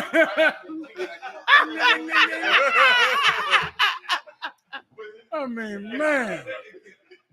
I mean, the fact that this cat got no consciousness of self to know even this picture looks like he is a slave. Yes. Anyway, he took her last name. He went and married her to get balance. And once again, I don't know what the hell that means, what he's talking about. I don't understand it. Balance against what? Who the hell knows? And Anyway, he's an NFL player. Oh yeah. And I gotta tell you, man, y'all sports athletes, I got nothing but love for y'all, but y'all is the dumbest fools in the world. I mean, everybody robs you. I mean, everybody, you Negroes, 5 years in, you broke. They done robbed you, played you, threw you all up in the media, got a name off of you. Every Instagram model done played you all out. They in your hotel. Photographs of you, sending you Mike Tyson. They sent his ass to jail. Some hoes, some bro. I don't know if she's a hoe, what, but some broad. He got raped, and I mean, what? Come in, y'all is the dumbest. You athletes, man, like y'all got no. I see why y'all hang around the rappers. You trying to get a little savviness to you. I think that's it. They're victims. Yeah, they're just victims. And you just remind me of another story you died we missed this week. Shannon Sharp, who said, you got that one. There's a good one. Pull that one for Commander General Yohanna. What? Tell him about it. Go ahead. Kind of, if I could, in the wake of like Ricky Williams and his wife and LeBron James' son taking that devil, Shannon Sharp came out, you know what I mean, to address it, saying, why y'all giving them hell? You can like who you want to like. Like Shannon got so upset, like, Dr. Umar got a fake page that was saying, this Negro peeing Shannon Sharp. And Shannon Sharp went off on Dr. Umar, saying, we got a right to date whoever we. He's not a doctor, by the way. Yeah, I wouldn't go see him about that thing in your throat. Doctor, I got this. I wouldn't go over there and check him out. Let him see that knee. Like, that's a real conscious community problem. Like, y'all are real. Y'all some plagiarizing degrees as you could be. But go ahead, break it down. Tell me about this one part. The part where Shannon Sharp said, "This is Shannon Sharp right here." That's him. Okay. Now he said that direct statement. He said that why do we have to be miserable just to marry someone of our own race? Something like that, sir. Okay, boy, that's the one that came up on my phone all the time. Like in other words, you should go marry somebody outside your race if it means happy. you'll be happy. Meaning to be happy. Oh my God! Now you got to get he worded like we're gonna be miserable if we marry Black or Hispanic women. Yeah. And why are you mad at us just because we won't be miserable? And of course, that made the internet blow up. And it rightfully. And rightfully, you right about that. If you got a story, we can read it. There's another weak-minded brother. You know what I mean? And think so small. Some of you think so small. There is 8 million Black women in America, man. 8 million. Okay, probably more than that. But on record, there's 8 million Black women in the United States of America. And he's a sports figure. Yeah. You are a sports figure and you can't get a decent wife. Something is really wrong with your dumb ass. It's 8 million Black women. And Black women, listen, I grew up in New York City. Okay. And I grew up not far from Yankee Stadium. And brother, we'd go down to Yankee Stadium, and them ball players will step out that limo out, and they would damn near get violent on the street from them broads. Them broads would be in there with high pump heels on and dresses on, and them ball players get out of there. They only going from the limousine into the back door of the stadium, and them women would damn near tear their suits off of them trying to get to them brothers. And you can't find one black woman amongst 8 million of them. Some of them ball players, man, you go down to their hotel. Listen, I don't never like to get booked in no hotel with them ball players. I done got booked in a hotel a few times with them. And brother, women climbing up the outside of the hotel. I kid you not. They be out there climbing up the outside of the hotel to get in the room. They pay hundreds of dollars to bellboys and bus boys to find out what room the ball players in. And then they climbing, they doing all kind of tricks to get in the building, to get up the elevator. And they cause nothing but chaos in there. I remember I'm standing in the lobby one day waiting on a brother. And this broad comes in the lobby and walks this close to my face. She walks right up to me. Woo. How you doing? My name is so-and-so. And she just starts talking. She talking real fast. I step back. I say, what is it that you want? I just want to talk to you for a minute. I'm waiting on somebody. I just want to... She talking. I'm trying to back away now. I'm like, what the hell is this? The ball player come out of the elevator. She take off and run right up to his entourage. Hey, so she was using me like a decoy to try to, blend into the lobby until he came out the elevator. And then she bolted over there to him. Like, they be doing all kinds of stuff trying to get to these cats, man. And you got to go and trash on black people. And a lot of y'all do it because it makes white people feel good. You old Uncle Tom, especially after what they did. I got to remind. I know. Hold up. 10 minutes, bro. Good night. We brought this up. Did y'all? Okay. Let me take a breath. Did y'all see what happened with the Miami Heat? Let me put y'all up on the game.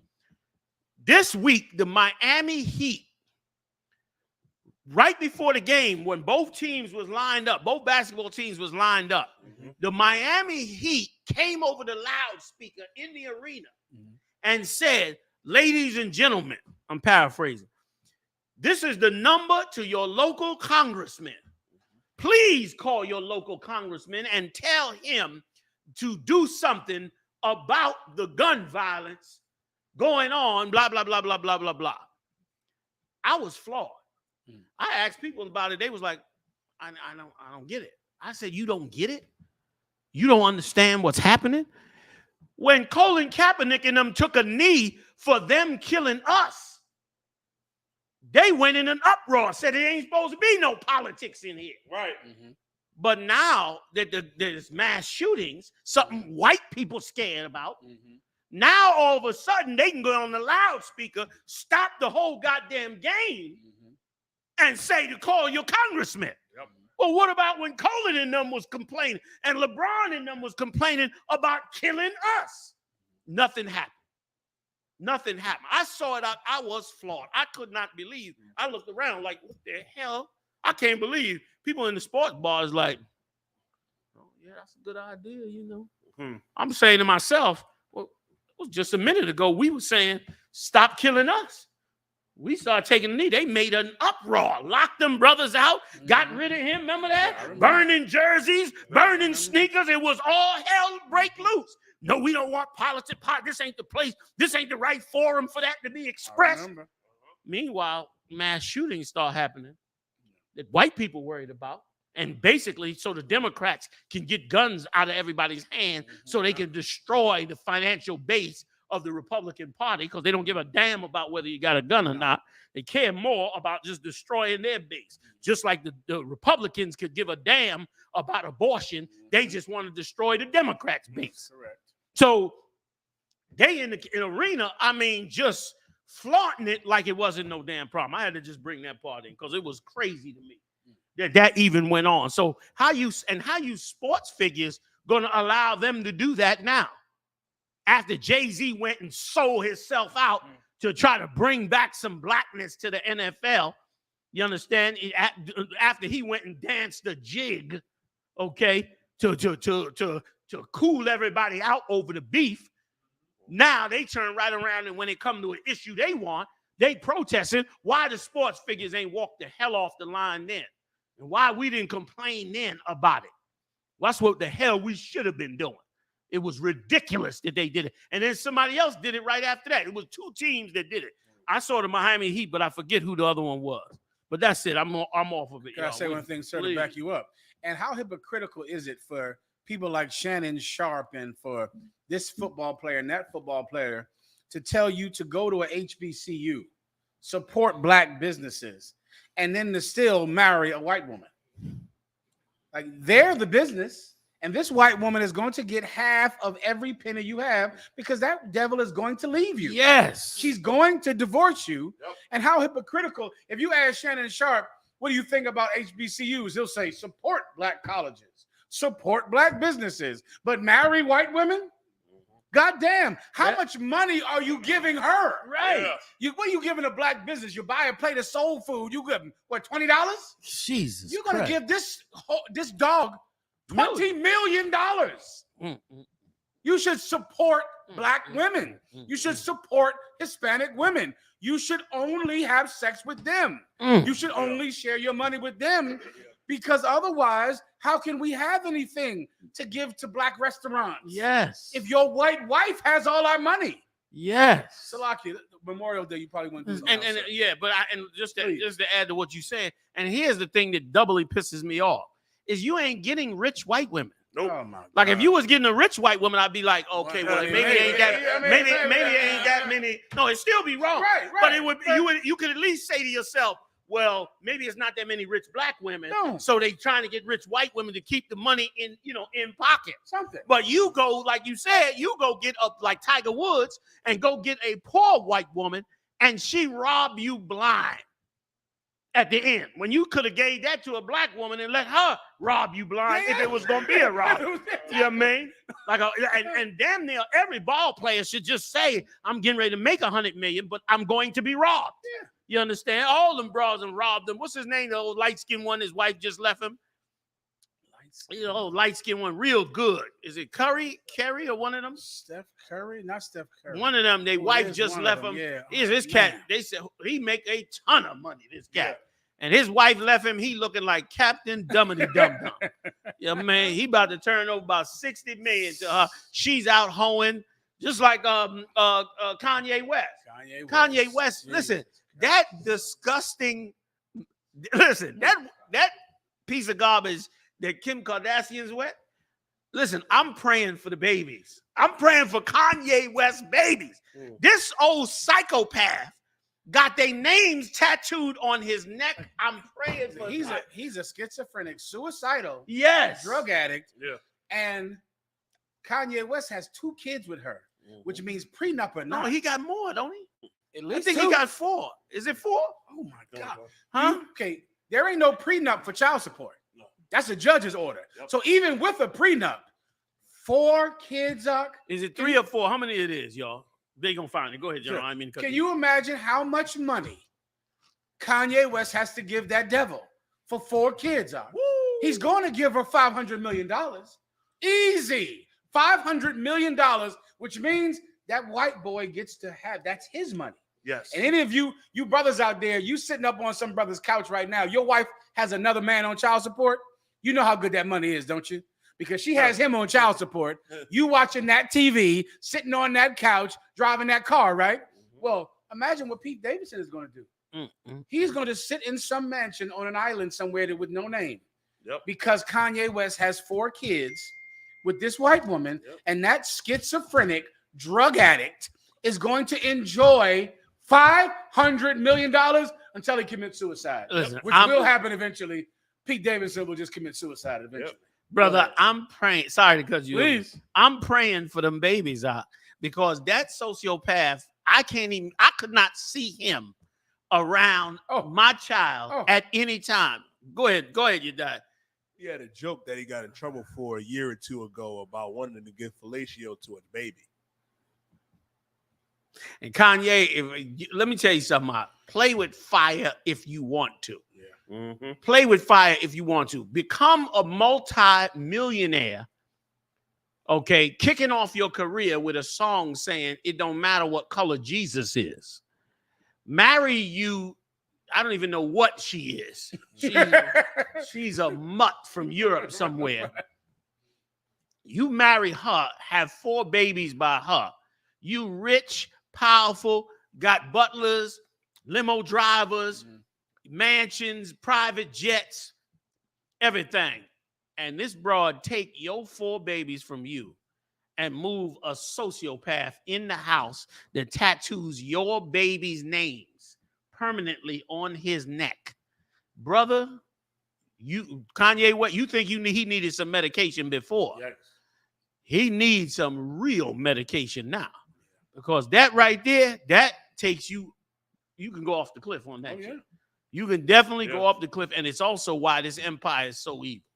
It's so evil to be able to do that to a black man, and then you wonder why black men walk out the damn door, because they don't know better how to cope with the madness. That's why they put you in a suitcase, because if you are a heathen like her, you got no conscience for what you do to him.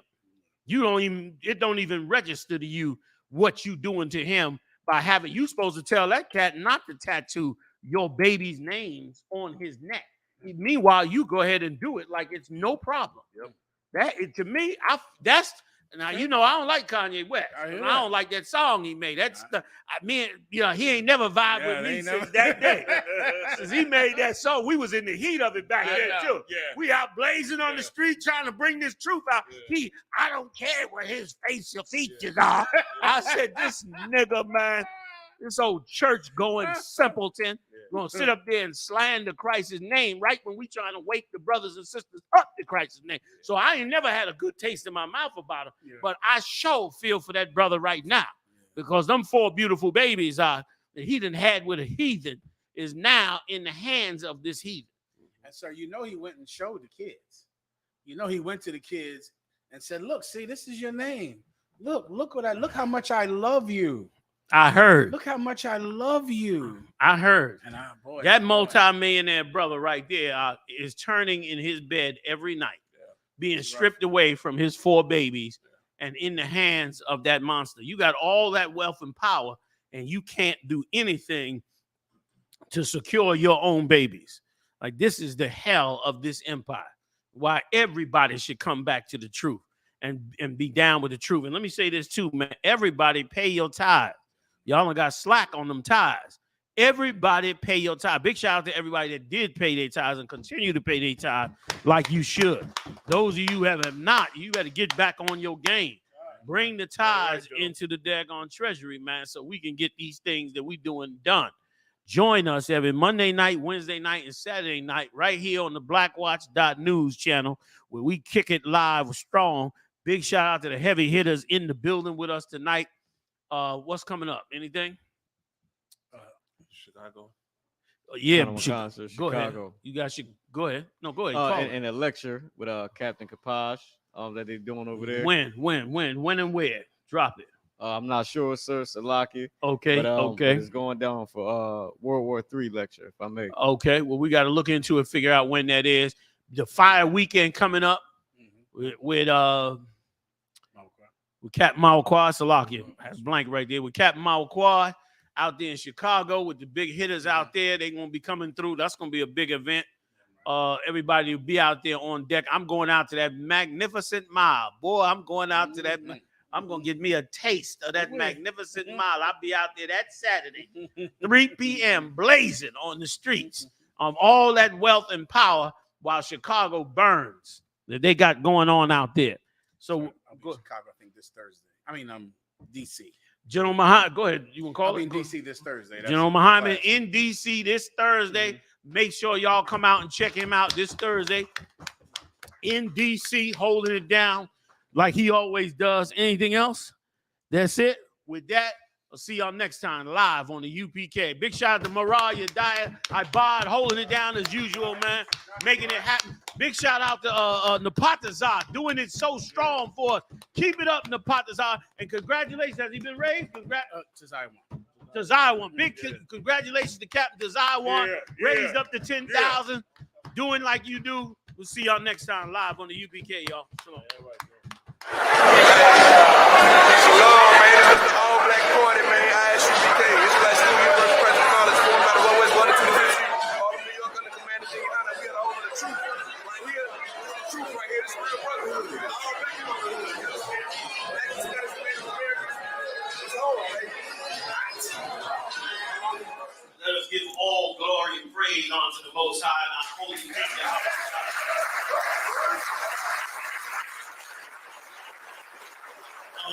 None of this would be possible without him. If you wearing a stud, a fringe, a border of blue, if you know your identity, if you know your tribe, if you know what Hebrew is and can speak a Hebrew word, it was given to you by your holy King Yahushua.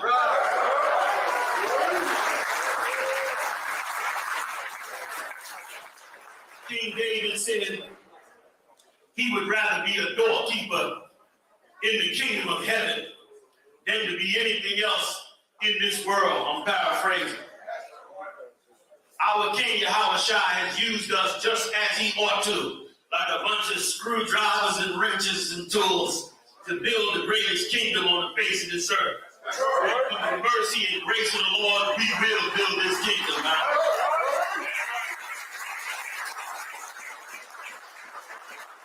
I've been doing this all day. I got to thank Captain Todd and his amazing team that pulled off the 2022 Hebrew Academy.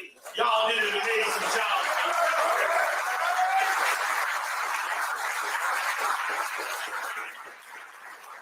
It ain't easy coming into this truth. It's not easy to learn how to be a brother or a sister when you come out of a world living in madness and evil and hatred towards your own brothers and sisters while loving the enemy. Right. It takes strong men and women to break the bonds of slavery and bring us back together to be one and fight through the forces of evil to make us one family, man. Right. Many of us sitting in this room lost brothers and sisters and mothers and fathers and everything to get up in here to be called the Hebrew Israelite.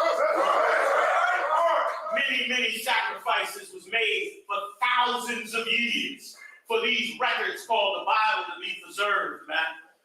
Many men have lost their lives hoping that a man of God would come along and grab hold of these records and stand up and say, I will teach God's word to God.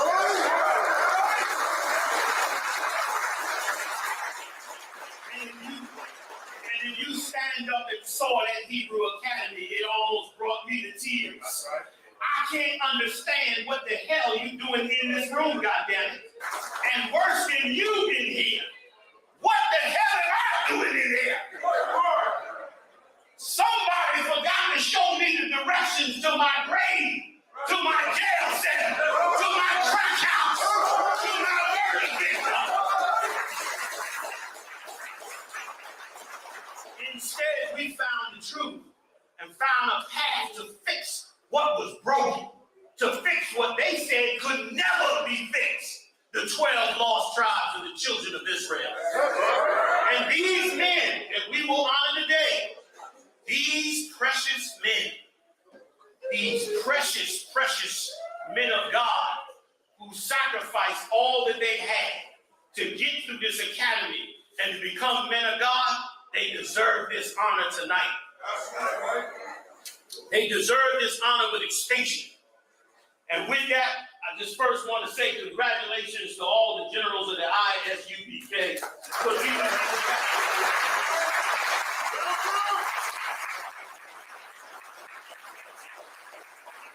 I would like to recognize every single captain in this I.S.U.P.K.